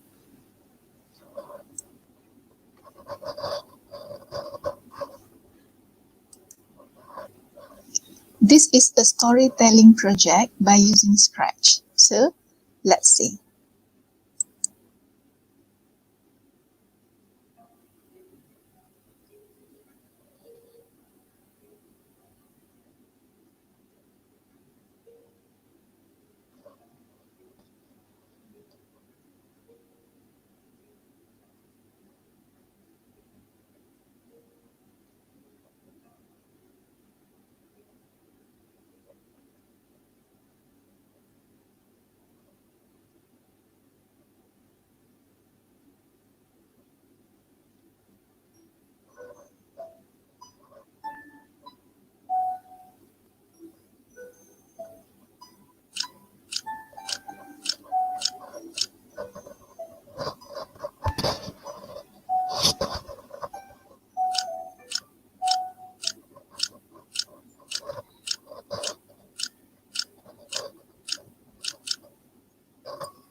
So, is it interesting to have this kind of project?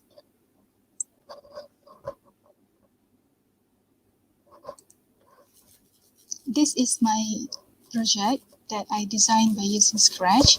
It is a grammar game. So let's see.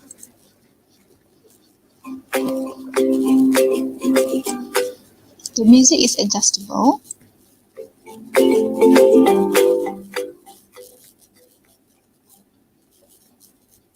Okay, now let's see the game rules. Okay, now I start the game. Room 1. Objective of Room 1.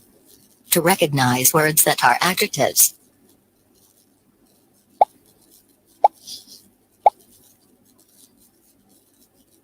There are 10 words given. Type Y if the words are adjectives, or type N if the words are not adjectives. Charming. Profit.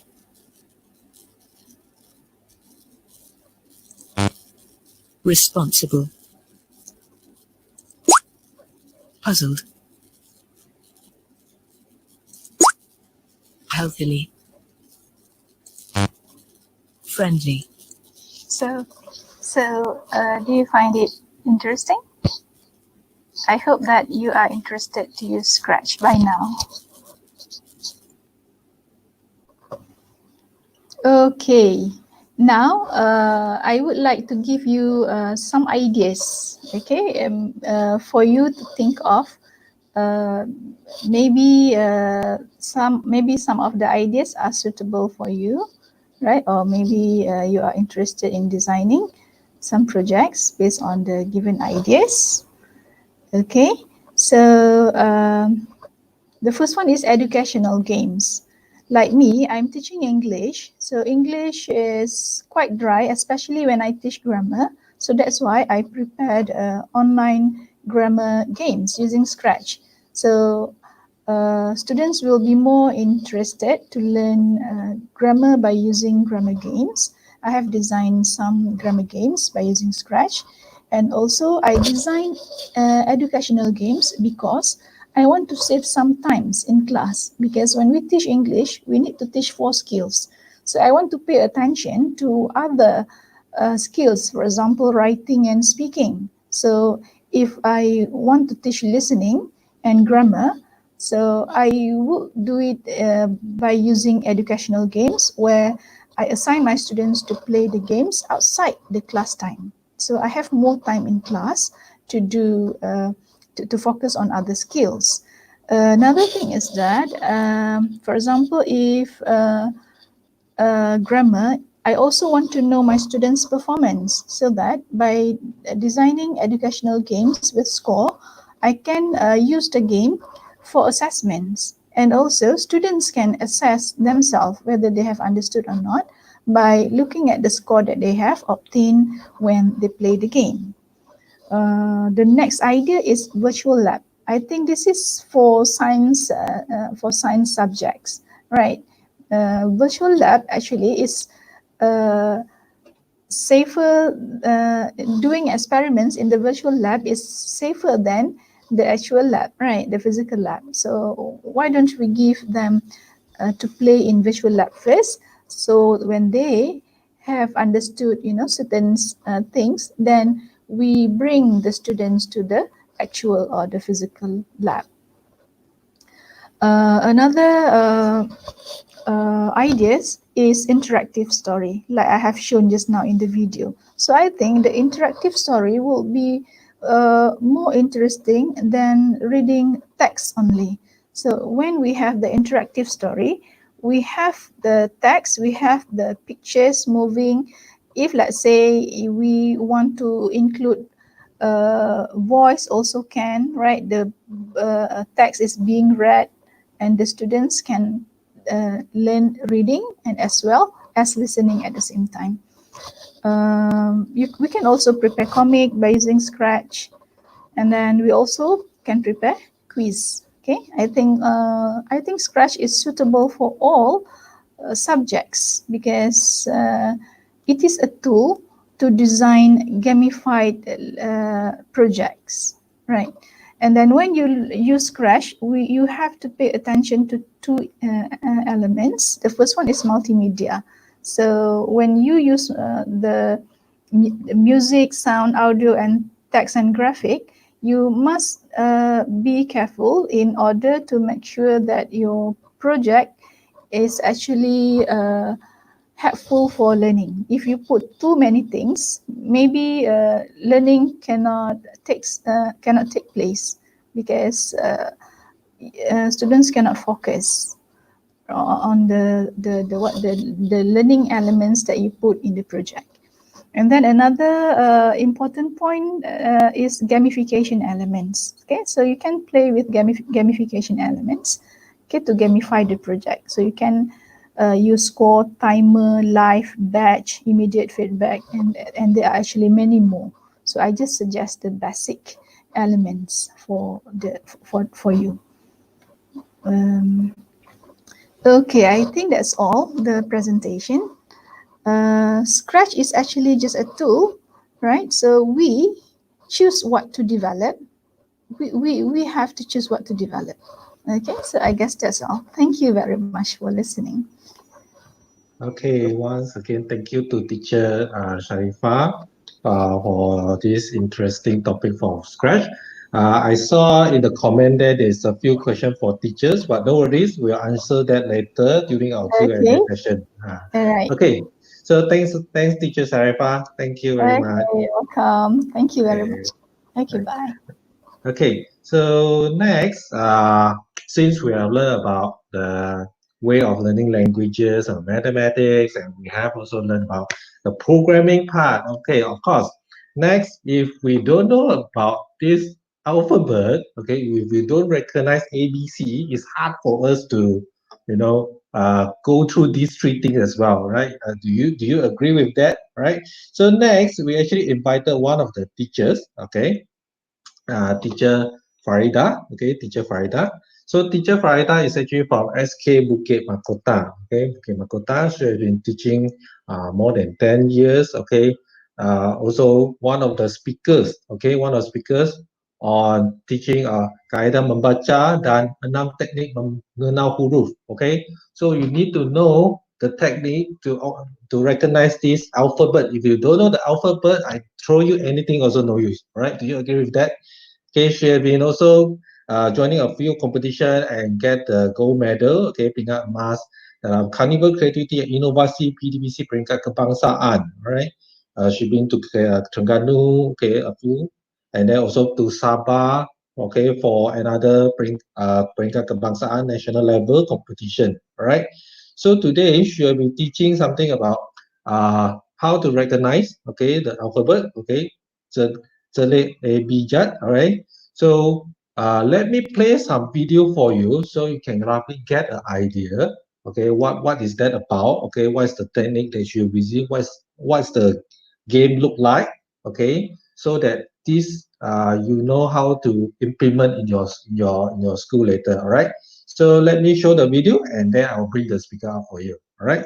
So please enjoy the video.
Alright, so iaitu daripada Cikgu Farida, let me bring up Cikgu Farida. Halo Cikgu Farida. Hai Tony. Okey, boleh dengar? Ya, boleh. Cikgu sana masih hujan lagi ke? Kuranglah sikit. Dah slow sikit. Okay, Cikgu Farida, over to you. Okey, thank you. Okey, terima kasih kepada Encik Tony atas kesudian menjemput saya. Kenal dia sebagai Cikgu Ida untuk berkongsi satu amalan terbaik yang saya gunakan dalam PDPC saya. Okey. Untuk makluman semua, saya bukanlah orang yang hebat sangat. Saya hanyalah cikgu biasa yang mengajar di sekolah di kawasan Felda. Okey, saya mengajar di SK Bukit Mahkota, Felda Bukit Apin Timur, Kota Tinggi Johor. Tapi saya harap sangat perkongsian hari ini dapat membantu. Kalau tidak kepada pelajar, mungkin kepada ibu bapa yang mempunyai anak yang bermasalah membaca. Okey, yang istimewanya untuk perkongsian petang ini, siapa yang dapat menjawab soalan yang diberikan dalam perkongsian ini, Cikgu Ida akan berikan buku ini secara percuma. Kan bagaimana kita nak tarik minat anak-anak kita membaca ataupun minat anak murid kita membaca. Okey, jadi kena dengar betul-betul apa soalan yang akan dikeluarkan nanti. Okey. Kita sedia maklum bahawa masalah membaca ini adalah satu masalah global. Satu masalah yang sentiasa ada setiap tahun dan ianya tidak pernah berhenti. Okey, sentiasa ada dan sentiasa memerlukan penyelesaian. Okey, jadi kita pergi kepada slide. Okey.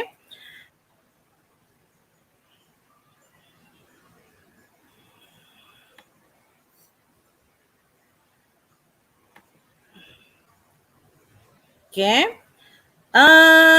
Bahkan menurut utusan Malaysia pada 12 Oktober 2015, hampir 100,000 murid tahun 2 hingga tahun 6 tidak tahu membaca.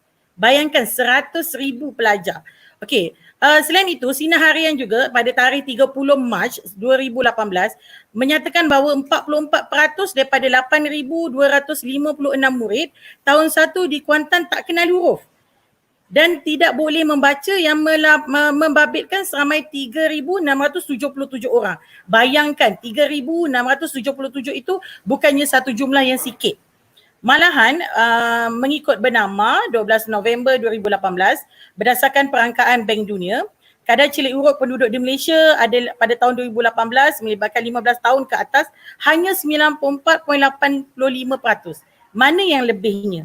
Dan kalau kita lihat bahawa kedudukan Malaysia dalam PISA, Malaysia berada di tangga yang ke-53 berbanding daripada negara-negara jiran kita. Okay? Malahan kalau kita lihat isu di sekolah Cikgu Ida pula, okay, di sekolah Cikgu Ida mempunyai masalah kepada pelajar yang dia tak boleh kenal huruf. Okay? Dia lebih banyak menghafal. Pelajar ni dia lebih menghafal lagu. Okay, contoh, kalau kita tanya dengan parent, puan, anak kenal huruf, kenal cikgu. Sebab mereka beranggapan menghafal lagu itu adalah kenal huruf. Okey, kalau kita kita bagilah huruf secara rawak dan kita tunjuklah, contoh kita tunjuk huruf N. Nanti mulut dia akan kira A, B, C, D, E, F, G, H, I, J, K, L, M. Dia akan mengira. Okey, itu bermakna pelajar tidak kenal huruf. Okey, dan ada juga masalah pelajar yang menulis huruf secara terbalik. Ini lebih kepada disleksia. Kan pandangan mata dia terbalik, dia tak tahu arah mana yang perlu ditulis. Ada juga murid yang kurang tak boleh nak cam huruf P dengan Q, dia tak boleh nak beza. Dan cara nak tulis, ruangan mana yang betul, huruf yang mana yang berekor, huruf mana yang tinggi dan sebagainya. Okay? Ada pelajar yang keliru arah huruf. Contohnya huruf Q sepatutnya dia pandang sebelah sini, tapi dia tulis sebelah sana. Itu maknanya macam terbalik lah. Jadi masalah-masalah dan isu-isu macam ni lah yang perlu kita atasi. Malahan, Kementerian Pelajar Malaysia juga menekankan kepada pentaksiran bilik darjah. Semua tahu bahawa pelajar tahap 1, darjah 1, 2 dan 3, sekarang kita lebih kepada PBD.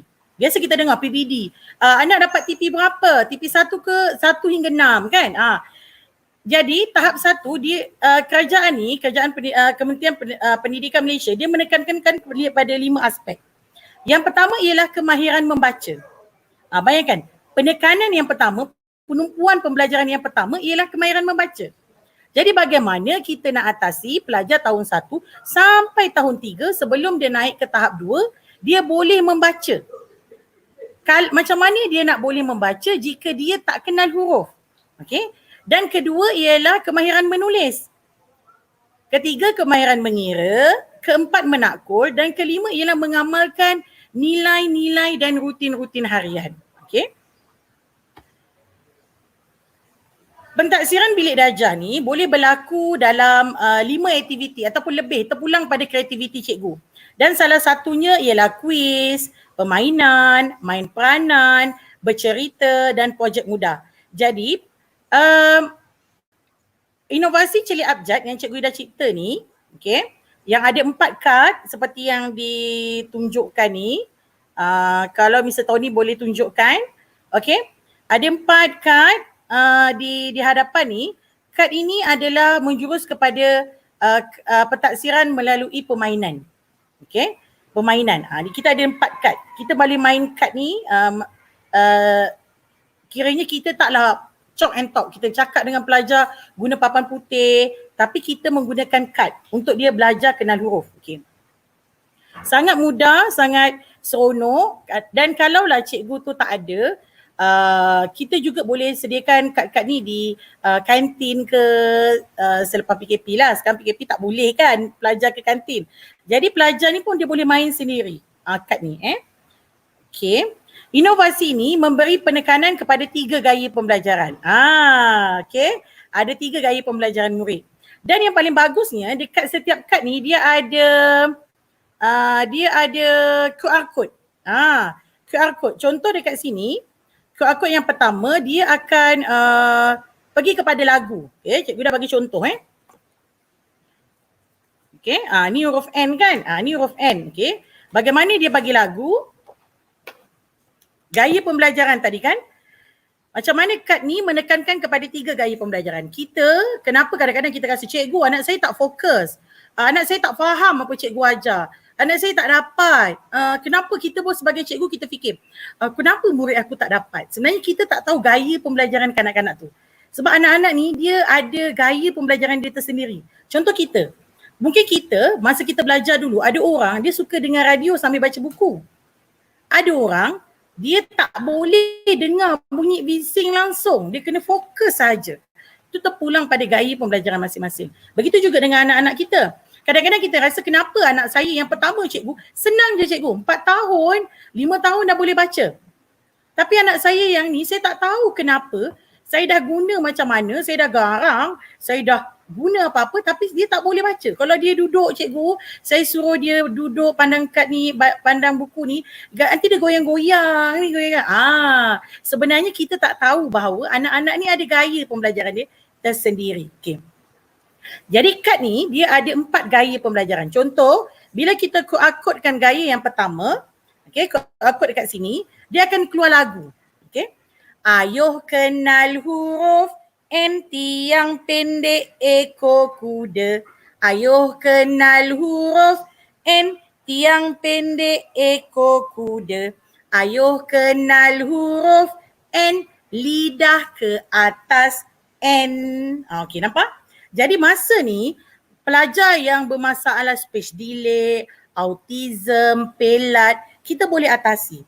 Sebab itu ada pelajar cikgu dah saban tahun kita ada dapat pelajar pelat. Tapi kenapa? Bila pun dia bercakap dengan ibu bapa, pelat. Mama nak cucu nak apa. Tapi bila belajar, bila baca dia tak pelat. Sebab awal tu kita dah tekankan bunyi yang betul. Okay, contoh. Lidah ke atas. Okay, tengok lidah, mana lidah naikkan ke atas.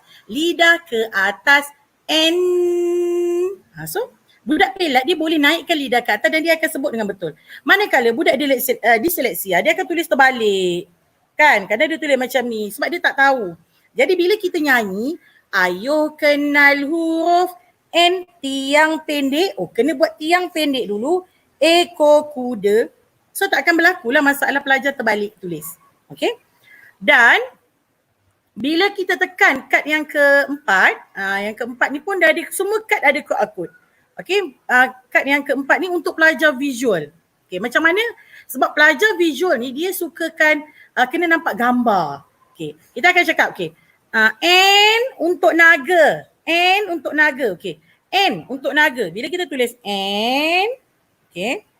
N tiang pendek, ekor kuda. Okey. N untuk naga. Nampak? Jadi dia pun naga ada api kelas. Jadi budak yang visual dia akan rasa N untuk naga. Macam tu. Bagi budak yang suka audio dia akan suka nyanyi. Kan? Macam mana pula dengan budak kinestetik? Okey, bila budak kinestetik, bila kita nyanyi kita kena ada gaya. Okey, contoh ayo kenal huruf N tiang pendek ekor kuda. Ayo kenal huruf N tiang pendek ekor kuda. Ayo kenal huruf N lidah ke atas N. So budak kinestetik dia perlukan pergerakan dan budak visual dia perlukan gambar. Kita dah letak gambar. Dan budak audio dia perlukan lagu. So kita pun menyanyi. Jadi keempat-empat kad ini, permainan celik abjad ini dia merangkumi ketiga-tiga gaya pembelajaran murid. Dan yang paling seronok sangat inovasi ini ialah dia boleh dimainkan dengan 4 permainan. Satu kad yang ada ni, satu set ni dia boleh mainkan dengan 4 permainan. Nanti kita akan tengok permainan apa yang boleh dimainkan. Dan untuk makluman semua, celik abjad ni, permainan celik abjad ni diadaptasi dari buku yang ditulis sendiri oleh Cikgu Ida. Okey. Kita ada 6 buah buku. Yang pertama ialah abjad berirama. Dekat sini ialah ada lagu-lagu. Okey, contoh Okey. Ayo kenal huruf I tolak tepi bulan sabit. Ayo kenal huruf I tolak tepi bulan sabit. Ayo kenal huruf I rasa geli. I. So kita bagikan dia clue. Rasa geli. Kita cakap apa? Kalau kita nampak tahi kan agak kotor lah. Tapi untuk kita fahamkan pelajar, kita kena guna apa jua kaedah yang kita rasa boleh membantu pelajar tu. Untuk apa dia datang sekolah daripada tahun 1 sampai darjah 6, lepas tu naik sekolah menengah dia masih tak boleh baca. Okay. Jadi kita kena bantu dia. Tak kisahlah kalau apalah cikgu ni guna perkataan tahi ke apa. Tahi tu dalam kehidupan kita memang ada. So kita boleh kaitkan. Kalau kita rasa kita nampak tahi, kita cakap apa? Kan? So budak boleh ingat, senang ingat. Kalau kita buat muka macam ni, dia dah tahu dah. So kita dah bagi dia clue. Okay. Ini untuk buku gaya abjad berirama. Yang ini pula terhasil apabila ada pelajar yang dia pandai matematik tapi dia tak boleh bahasa Melayu. Jadi ini terhasilnya, teknik tambah. Kalau kita cerita hari ni, kalau cikgu dah nak kongsi 6 teknik ni sampai malam sekarang. Atau ni pening pula sekarang kan. Tapi bila cikgu Faidah ni nak habis baca. Okey, yang gaya abjad ni cikgu dah suka guna di pusat membaca ataupun memanggil pelajar seorang-seorang. Bila panggil pelajar seorang-seorang ni sangat baguslah. Kita bagi dia clue kat sini. Dan buku seterusnya ialah alam realiti. Alam realiti ni huruf ni dikaitkan dengan kehidupan kanak-kanak. Okey, contohlah cikgu dah bagi senang. Ni orang Johor dia paling suka sekali. JDT. Dia nampak gambar ni dia tahu dah. JDT sebab dia suka bola kalau budak lelaki. Okey. Kalau budak perempuan ataupun lelaki ke perempuan, kalau nampak gambar ni dia dah tahu dah ni gambar apa. Semua orang hampir 99% orang di Malaysia mungkin pernah makan KFC ni kan. Jadi dia tahu dah, ni gambar apa ni? Ni gambar KFC cikgu. Kalau dia akan sebut KFC. So kita akan betul lah. Ni kita akan betulkan KFC.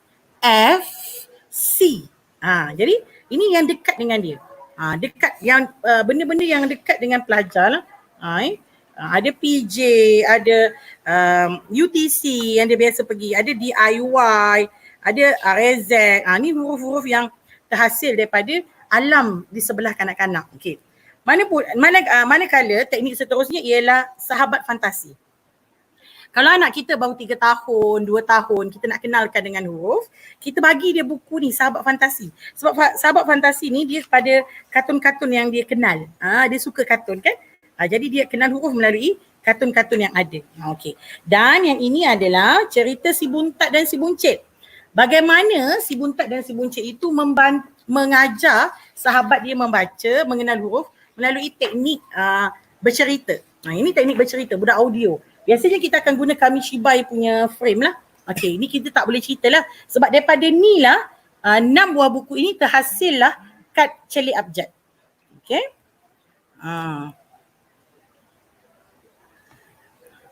Okey.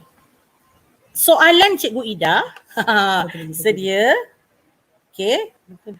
Soalan Cikgu Ida. Okey. Ada berapa jumlah abjad dalam bahasa Melayu? Cuba kira ada berapa. Kadang-kadang kita ni tak ingat sebab kita dah habis sekolah kan.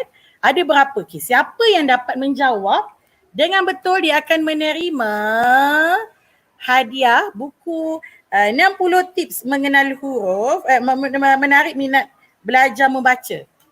Ada berapa jawapan dia? Ada berapa huruf? Agak-agak ada berapa. Teka je. Jangan cikgu dah tak rotan pun kalau salah kan. Teka dalam komen tu.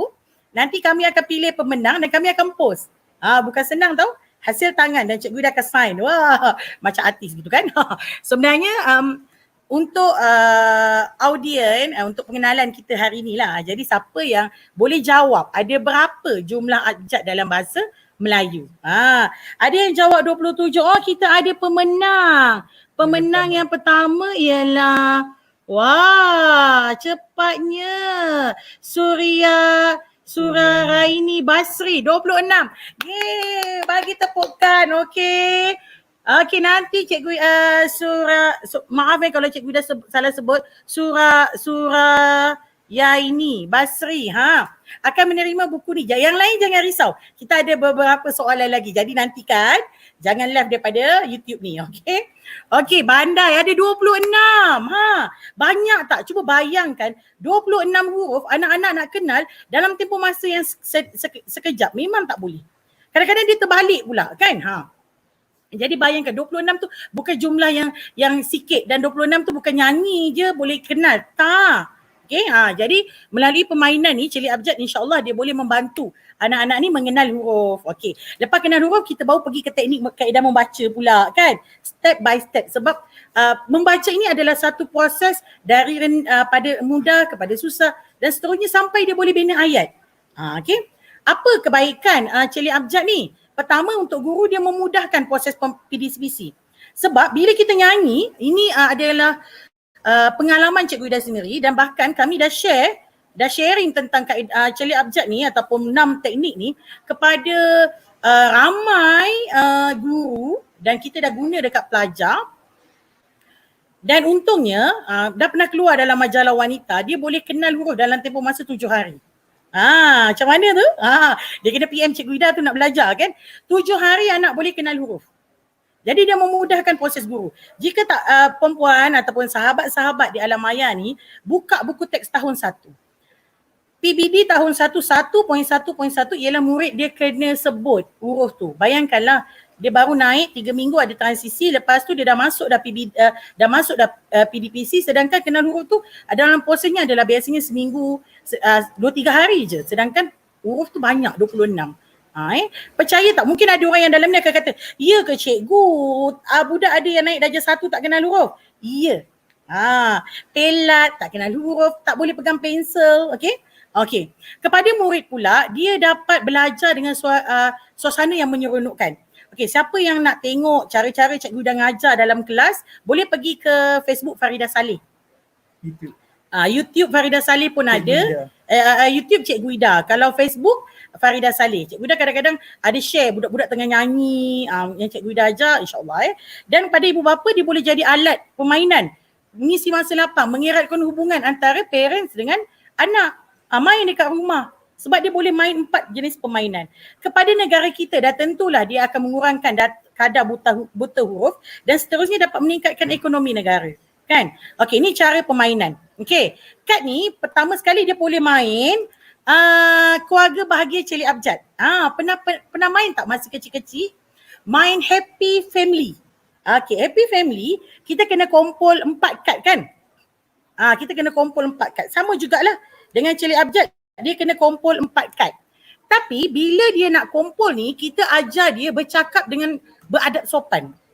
Contoh dia bermain dengan kawan, kawan dia pegang kad, dia nak cari.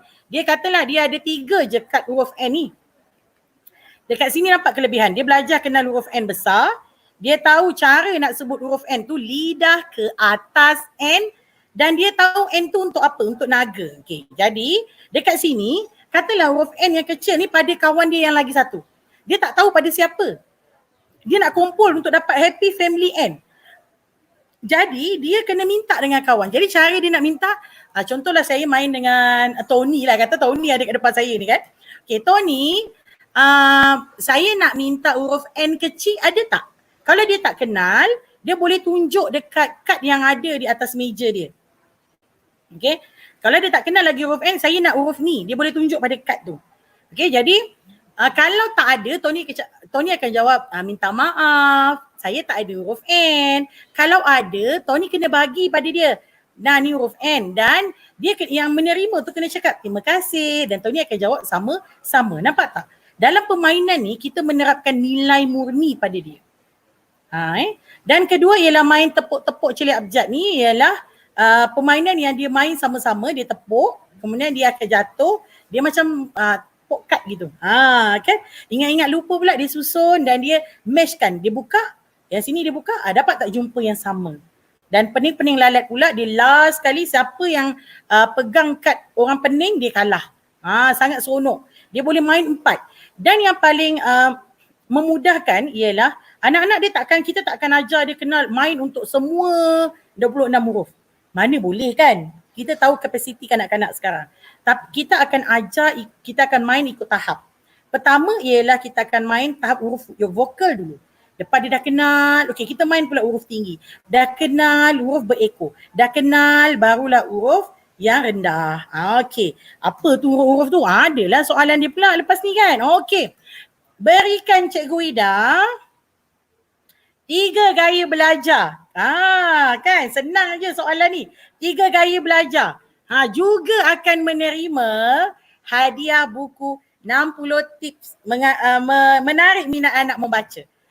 Dan kalaulah pengurus Cikgu Ida baik hati hari ni, mungkin dia akan post dengan salah satu daripada 6 teknik. 6 teknik ni. Kan. Kita tak tahu lagi nasib kok-kok lah dia rajin. Hari ni ada rezeki lebih dia katakan. Dia nak post pula. Bukan dia post ni je. Dia post ni sekali ke? Untung. Jadi beritahu dengan Cikgu Ida, siapa tahu 3 gaya belajar anak-anak. Tak kira anak murid ke, anak kita ke. Tadi dah penat dah beletik kat atas kan. Cuba cari. Cuba ingat 3 gaya belajar. Okay. Kita tengah cari. Ada ke pemenang? Dah ada pemenang. Wah, Wong. Wong dulu Wah, lajalah Wong, tahniah. Okay, akan menerima hadiah daripada Cikgu Ida. Okay, nanti Tony akan PM dan kita akan minta alamat lah untuk kita post. Wah, baguslah. Kan. Laju je dia jawab. Okay, nampak sangat dia tekun dengan Cikgu Ida cakap. Okay. Ini adalah kad macam mana nak main bila kita Cikgu Ida hasilkan benda ni. Dia sekali ada kad cara permainan lah. Dia boleh main ramai-ramai. Sangat seronok. Kan terjerit-jerit. Kalau nanti, kalau cikgu dah bagi video, kejap lagi last tu, kita ada bermain dengan cikgu-cikgu. Dia lagi kecoh daripada main dengan pelajar. Sebab dia sangat seronok. Rindu kenangan kan. Okey. Ini yang penting. Ini dapat hadiah special. Kan. Okey. Soalan yang pertama. Kena jawab 4 soalan. Ada berapa huruf vokal? Beritahu nombor je. Kemudian ada berapa huruf tinggi? Kira tadi ada 26 kan? Okey, huruf ada 26. Okey, daripada 26 tadi, sebab kita nak ajar kanak-kanak, kita nak ajar ikut kelompok. Kan? Tolong padam sekejap. Okey. Kita ada 26 huruf. Okey, berapa huruf tinggi? Berapa huruf rendah? Dan berapa huruf berekor? Dah ni pula ke belakang, ke depan pula Okey. Okey kejap. Soalan tadi, kita pergi kepada soalan semula. Okey. 26 huruf. Ada 26 huruf tadi. Dah kawan kita jawab betul. Okey, daripada 26 ni, cikgu dah cakap tadi kan, kenapa macam mana Budak boleh kenal huruf dalam masa 7 hari. Okay, Cikgu Ida ajar pecah-pecah. Yang pertama huruf vokal, huruf tinggi, huruf berekor, huruf rendah. Boleh beritahu dengan Cikgu Ida, vokal ada berapa? Okey, vokal ada 5. Yang jawab vokal ada 5. Math Brilliant. Okey. Math Brilliant akan dapat hadiah sebab dia jawab vokal ada 5. Okey. Huruf yang tinggi ada berapa? Okey, cuba kira huruf tinggi ada berapa? Kena cepat je, huruf tinggi ada berapa? Siapa dah dapat jawab huruf tinggi? Cuba kira pula huruf berekor ada berapa? Huruf rendah ada berapa? Okey. Seronok kan? Kita pun dah lama tak tahu huruf ada berapa, alamak berapa huruf vokal. Okey, huruf vokal ialah A, E, I, O, U. Vokal sebab dah ada orang jawab, ada A, E, I, O, U. Okey, ini hari pertama kita ajar. Okey, sekarang kita nak ajar hari kedua. Okey, ada orang yang dapat jawab. Huruf yang tinggi ada 7. Okey. Huruf tinggi ada 7. Betul. Pemenangnya ialah Lim. Wah, pandai Lim. Ada 7 huruf tinggi. B, D, L, K, H, T, F. Ada 7. Okey, ada berapa huruf berekor? Siapa boleh jawab? Terbaiklah Cikgu Ida. Alamak. Okey, cepat huruf berekor. Ada berapa huruf berekor? Siapa boleh dapat? Siapa dapat jawab? Ada berapa huruf berekor? Ada ekor, huruf ada ekor ke? Sebab bila pelajar kenal huruf tinggi, huruf berekor, huruf rendah, insya-Allah tulisan dia tak akan ada masalah. Cikgu terang sekali 2 dan cikgu ajar lagu, contoh lagu huruf nak ajar dia menulis. Sekejap lupa pula. Kenal huruf. Kejap cikgu dah tengok dalam buku. Tengok untuk tulis, okey. Dia ada lagu tau. Kita nak ajar murid menulis dengan cara yang betul. No, buku lagi satu. Okey. Kalau yang kata Cikgu Ida, saya menang tadi. Tapi saya nak buku untuk kenal huruf. Untuk anak cara tulis dengan betul. Okey. Mula-mula ayat tulis huruf besar. Apabila akhir ayat letak tanda nokta. Lepas tanda nokta tulis huruf besar. Jumpa nama khas juga huruf besar. Tulis ayat tanya, letak tanda tanya. Tulis ayat seru, letak tanda seru. Apabila banyak kata, letak tanda koma. Ayuh kawan-kawan, jangan kita lupa. So kalau cikgu yang ajar budak tahap darjah 4, darjah 5, darjah 6, budak tengah peksa, cikgu jalan dia sambil nyanyi. Mula-mula ayat tulis huruf besar, tengok berapa ramai yang padam. Kan? Tak payahlah, ni huruf besar, tak payah nyanyi je. Tapi kena tahan lah suara cikgu sumbang ke, tak sumbang ke, itu biasalah kan. Tapi pelajar, kalau kita tanya suara cikgu merdu tak, dia akan jawab apa? Merdu. Kalau cikgu dah merdu tak suara cikgu? Merdu. Kalau tak merdu nampak pintu. Sila keluar. Gurau je biasanya dia akan jawab merdu. Jadi kita jangan risaulah suara kita tak sedap ke. Sedap kepada pelajar kita adalah yang terbaik. Okay. Dah ada yang dapat jawab tak? Huruf yang Lim lagi huruf yang Lim. Lim. Hanya nampaknya Cikgu Ida kena bagi hadiah yang berbeza sebab you dapat jawab. Huruf yang berekor ada 5, betul. Apa dia huruf berekor tu? Huruf G, huruf J, huruf P, huruf Y, huruf Q. Kenapa kena asing? Sebab bila kita nak ajar menulis tu nanti, insya-Allah dia memang tulisan dia akan cantik sangat. Dia akan jadi tulis yang sangat cantik dan tak adalah cikgu dah pening lah anak saya tulisan tak cantik. Saya ajar anak dia anak kawan tu secara online saja. Tak ada jumpa anak dia secara online. Tulisan dia cantik. Tu istimewanya. Mungkin sebab cikgu badan besar kot kan. Dia tengok kalau tak cantik habislah tangan aku kan. Tak tahulah mungkin kan. Okey.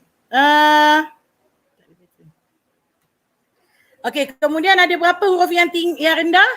Okey, huruf yang rendah mungkin ada 9 nanti Cikgu Sani tengok. Okey, ini adalah huruf-hurufnya.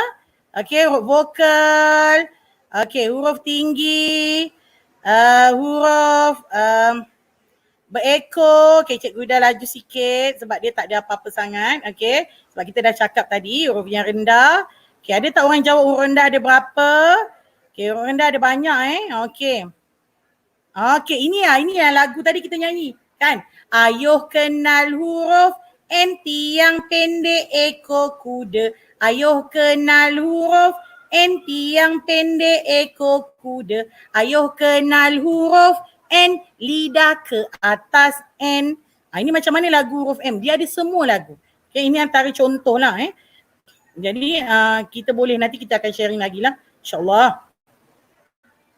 Okay, kejayaan tadi Tony dah cerita dalam tu. Okay, sebelum cikgu dah pergi kepada perkongsian, cikgu dah nak ceritakan macam mana dalam tempoh masa 5 hari dia boleh kenal huruf. Selain daripada kita main. Hari pertama kita ajar vocal saja, A, E, I, O, U. Kita nyanyi. Okay, kita buat aktiviti. Kita suruh dia tampal-tampal, vokal saja. Hari kedua kita kenalkan, cikgu dah suka kenalkan, ialah huruf yang ada ekor. Sebab kenapa huruf ada ekor ni ada 5 je, sikit. Okay, kemudian cikgu dah akan kenalkan huruf yang rendah. Huruf yang rendah cikgu dah bagi 2. Okay. N, M, R, S, C. Ni adalah untuk hari yang ketiga. Dan X, V, W, Z ialah untuk hari yang keempat. Dan huruf yang tinggi ialah untuk hari yang kelima. Percayalah sahabat-sahabat, kawan-kawan alam maya, insya-Allah kalau kita gunakan susunan ni, anak-anak tak hafal. Dan anak-anak akan kenal huruf tu. Okay? Dan anak-anak akan dapat tulis dengan cara yang betul. Macam mana cara yang betul, Cikgu Ida? Kenapa dia kenal huruf tinggi, dia kenal huruf berekor, dia akan cara tulis dengan betul? Okay, tolong padam kejap. Cikgu Ida tunjuk. Okay? Minta maaf sebab Cikgu Ida berada di Pulai Spring Resort. Ada seminar hari ni. Tapi lari sekejap keluar sebab nak berkongsi dengan sahabat-sahabat semua. Minta maaf kalau agak laju sebab kat sini tak ada plug. Jadi bateri dah nak habis. Okay. Ini adalah buku garis 1. Okay. Kita dah nyanyi tadi. Mula-mula ayat tulis huruf besar. So kita kena ajar anak murid kita. Kalau huruf besar penuh satu garisan. Okay. Dan huruf yang tinggi. Ada berapa tadi huruf yang tinggi? Lim jawab. Huruf tinggi ada 7. Okay, jadi B, D, F, K, H, E, L. Juga penuh satu garisan. Okay. Kemudian huruf yang ada ekor. Kenapa kita cakap? Kita kena tahu huruf ada ekor tak ada ekor. Bila kita nak betulkan tulisan dia. Okay. Sekarang huruf yang ada ekor, kepala saja dekat atas. Garisan ekor mesti berada di bawah. Okay, kepala saja. Y. Okay, J. P. Kepala saja. Q. Okay, Q dengan G. Okay, nampak? Okay, kenapa kita bagi dia clue macam ni? Kenapa huruf tinggi kena ada penuh satu garisan dan huruf yang rendah dekat ni? Okay, kita bagi dia clue, kita bagi dia model tengok monyet. Ini model Cikgu Ida sini sebab Cikgu Ida duduk kampung. Anak-anak kenal monyet. Tapi orang bandar Cikgu Ida tak tahu. Okey, ni adalah monyet. Anggap cantik je. Kalau anak murid Cikgu Ida tanya, cantik tak monyet Cikgu Ida? Dia jawab, cantik. Siapa jawab tak cantik? Okey, ni monyet. Ini bapa monyet dan ini ialah anak monyet. Okey. Anak monyet. Kalau kita tengok anak monyet ni dengan bapa monyet, katalah dia duduk dekat pokok Okey. Kalau kita perhatikan ekor bapa monyet dia suka naik atas. Dan anak monyet ekor dia mesti dekat bawah. Jadi sebab itu Cikgu dah cakap, alangkan anak monyet ni hormat dekat bapak dia sebab bapak dia besar. So besar kena penuh satu garisan. Dan bila kita ajar dia nyanyi, mula-mula ayat tulis huruf besar, apabila akhir ayat letak tanda nokta, insya-Allah tulisannya akan betul, akan elok dan cantik. Okey. Dan yang paling penting dengan permainan ni tadi, okey, dia dapat kenal huruf tu. Okay, dia dapat kenal huruf tu dengan baik. Okay, yang dekat sini pula, di setiap kad ni dia ada QR code. Untungnya ni dia boleh mainkan dengan 4 jenis permainan yang sangat menyeronokkan, yang boleh jalinkan ukhuwah antara mak dan anak, yang boleh menggembirakan pelajar kalau pergi sekolah. Cikgu suruh tulis A sampai A daripada atas sampai bawah. Stres kan? Kita tahu anak kita. Di sekolah anak kita bukan belajar bahasa Melayu je. Anak kita belajar bahasa Inggeris. Ada 10 subjek kalau tak silap saya. Minta maaf maafkan saya kalau salah. Bahasa Melayu, bahasa Inggeris, matematik, sains. Bayangkan kalau anak kita tak boleh baca. Dia tak boleh jawab matematik. Dia tak boleh jawab sains. Cuba kita lihat dan kita jangan serahkan bulat-bulat pada cikgu dekat tadika. Kita serahkan bulat-bulat dekat cikgu dekat sekolah rendah. Kita tengok Apa? Oh, kenapa anak aku tak boleh, kenapa anak aku dapat E? Kenapa anak aku dapat merah dalam kertas pepisan? Oh, rupanya anak kita tak kenal huruf pun. Anak kita tak boleh baca. Kita tak alert benda tu. Kita tak tahu. Kita anggap bahawa cikgu tu dah ajar betul-betul. Cikgu tu memang ajar betul-betul. Tak ada cikgu ajar main-main sebab dia tahu jumlah gaji yang dia dapat tu untuk dia tampung diri dia bekat ke tak bekat. Kan?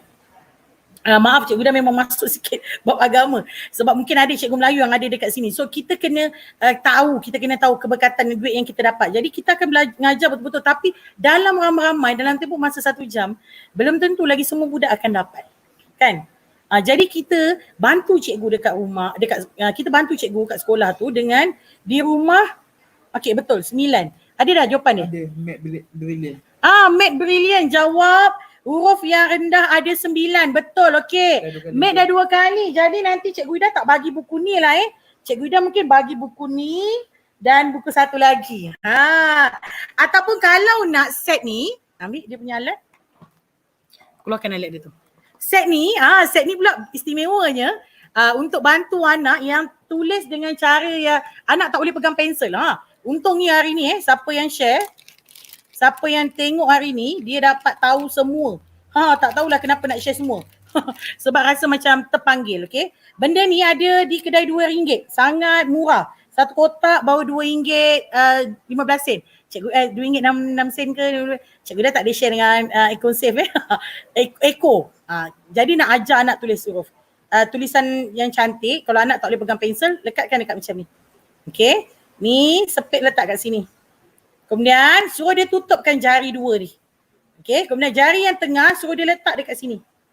Dan 2 ni akan pegang. So dia pegang tak sakit, sangat tak sakit. Ibu bapa boleh beli, letak dekat pensel warna. Okey, kalau Math Brilliant kata Cikgu Ida saya nak set buku ni. Dia akan dapat dengan pensel dan dengan buku latihan dan ada lagu dekat situ. Untuk yang menang tadi Kalau dia dah dapat 2, dia tak nak yang tips tu, dia boleh PM Cikgu Ida lah ataupun PM Tony. Tony akan beritahu.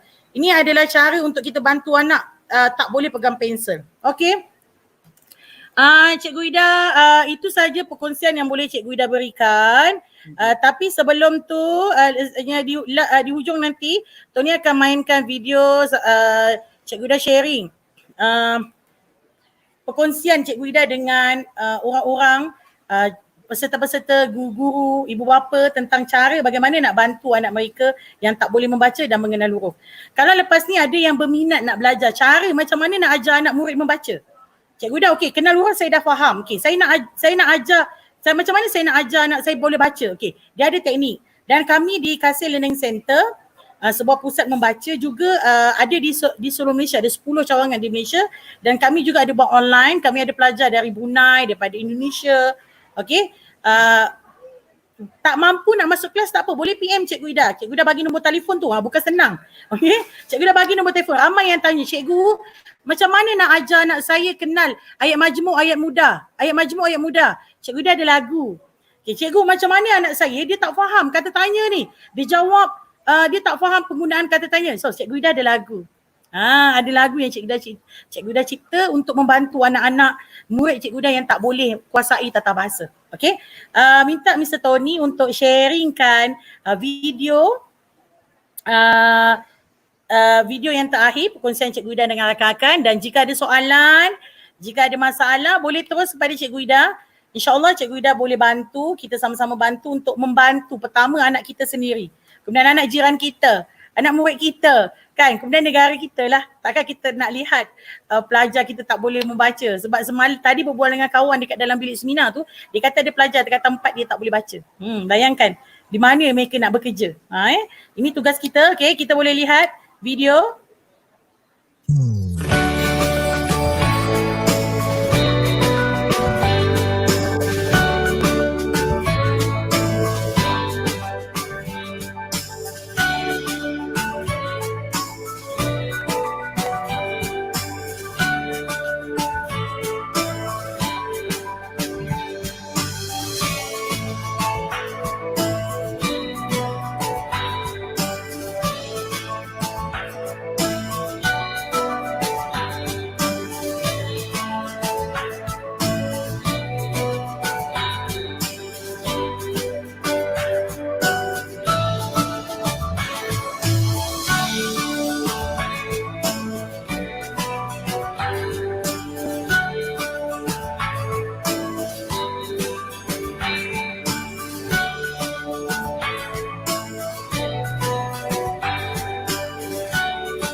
Okay, so sekali lagi terima kasih kepada Cikgu Farida. Okay, Sama-sama. okay, Thank you. so it's a wonderful sharing daripada Cikgu Farida. Saya harap pemenang-pemenang hari ini mestilah seronok mereka hari ini. Okay, untuk pemenang kita, tolong saya sudah postkan contact number saya di kami punya chat group di bawah. Okay, so minta semua untuk contact saya nanti ya. So Cikgu Farida nanti saya akan bagi contact number forward kepada Cikgu, so Cikgu akan post bagi mereka lah. Okay, Boleh. so it's Tak a ada wonderful masalah. session. Okay, next Thank you. kami akan move on ke Q&A, sesi Q&A kami. So, okay, bagi saya bawa semua presenter untuk hari ini. Hi, Teacher Intan, Teacher Olivia, and also Teacher Sharifah. Teacher Sharifah. Okay, hold on. Okay, I think there's a few questions from the floor. Okay, your first question is to Teacher Olivia. Okay, Teacher Olivia. Okay, hi, Teacher Sharifah. Okay, so let's move on to Q&A. So, Teacher Olivia, there's one question. For the tools that you create, is it suitable for secondary school? Yeah, hi to whoever asked the question just now. The slides that I showed you just now, it was done in the secondary school. My students were Form 4 and Form 5 when they did this project. And for the lower proficiency group, they were in a Form 1. So it is actually it's very suitable to be used in secondary school. It can be used with all levels actually. Okay, thank you. So I hope this answer your question. The question is actually from Lisa. Okay, the next question is actually to Teacher Sharifah. Okay, Teacher Sharifah. There's one question from Lisa juga. Okay, it's from Lisa. Which one is easier to develop a material? Is it the MIT App Inventor or Scratch? Come again, the another app? Okay, the app is called MIT App Inventor. It's an app that used to create mobile apps. Oh, I cannot comment on this because I haven't used yet MIT Inventor. Oh, it's okay. Right. But then I would like to share. In some countries like India and also in the Western countries, Scratch is used at the kindergarten level. Sekolah tadika dia dah guna Scratch. So I think it is easy for small kids as well. I see. Right. Even my daughter also created a game at the age of 14. It is her school project. So she could do it. Not without my help. She just prepared it by using some tutorials on YouTube. Okay. Maybe I can top up a little bit from my view because I previously is from a robotic. For the MIT App Inventor, it's actually more. It's an app. It's a drag and drop like Scratch, but it's more to develop mobile apps. So I hope this can help to answer for the question from Lisa. Okay, and then Tony, may I add some? Yeah, sure. With Scratch, we cannot develop mobile app. So it is a window game only. Okay. I see. So the advantage of using MIT App Inventor is that we can design mobile app. That is the advantage. Yeah. So it's okay. I hope this answered the question. Okay. The next question is to Cikgu Farida. Okay. Ada tak yang untuk bahasa Inggeris? So untuk DM ada Englishnya. Untuk bahasa Inggeris okey. Kalau yang untuk gambar macam huruf N tu jadi naga, I ada untuk bahasa Inggeris. Tapi untuk lagu macam susah jugalah sebab of course lah saya cikgu bahasa Melayu kan.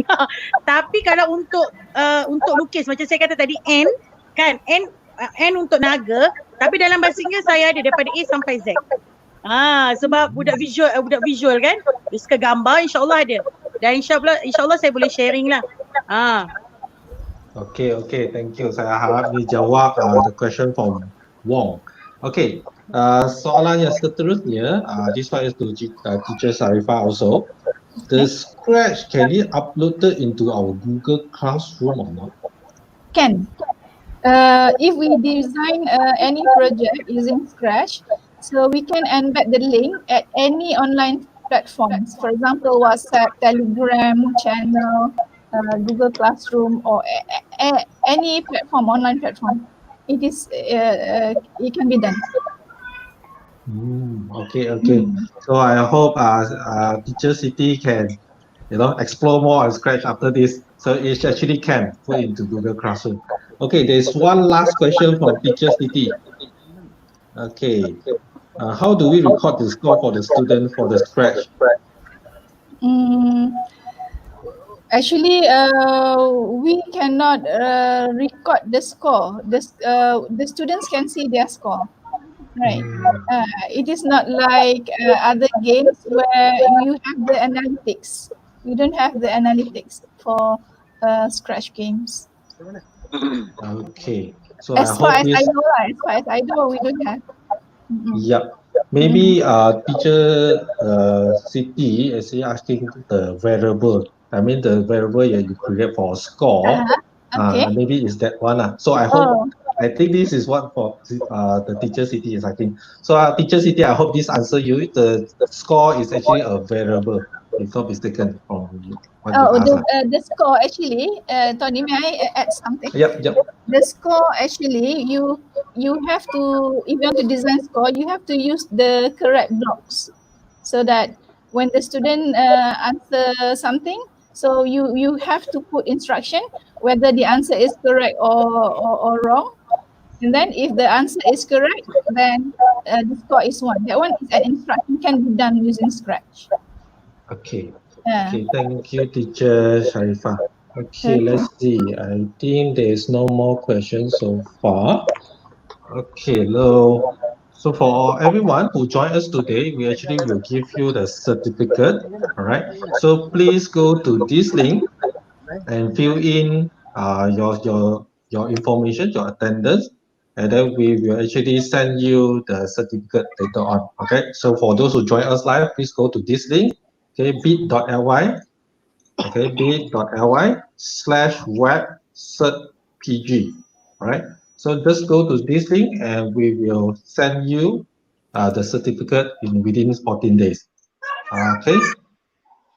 Okay, so next thing, so please subscribe to our video. Okay, subscribe to this YouTube video, and from time to time when we have a new webinar, then you will get notified. All right. So I think that's all from my side, and I have to say thank you very much to all teachers, Teacher Farida, Teacher Inta, Teacher Olivia, and also Teacher Sharifah for joining us today and share these wonderful tools. Okay. So for all of you who would like to inquire for these two, I have posted my phone number on the chat room here.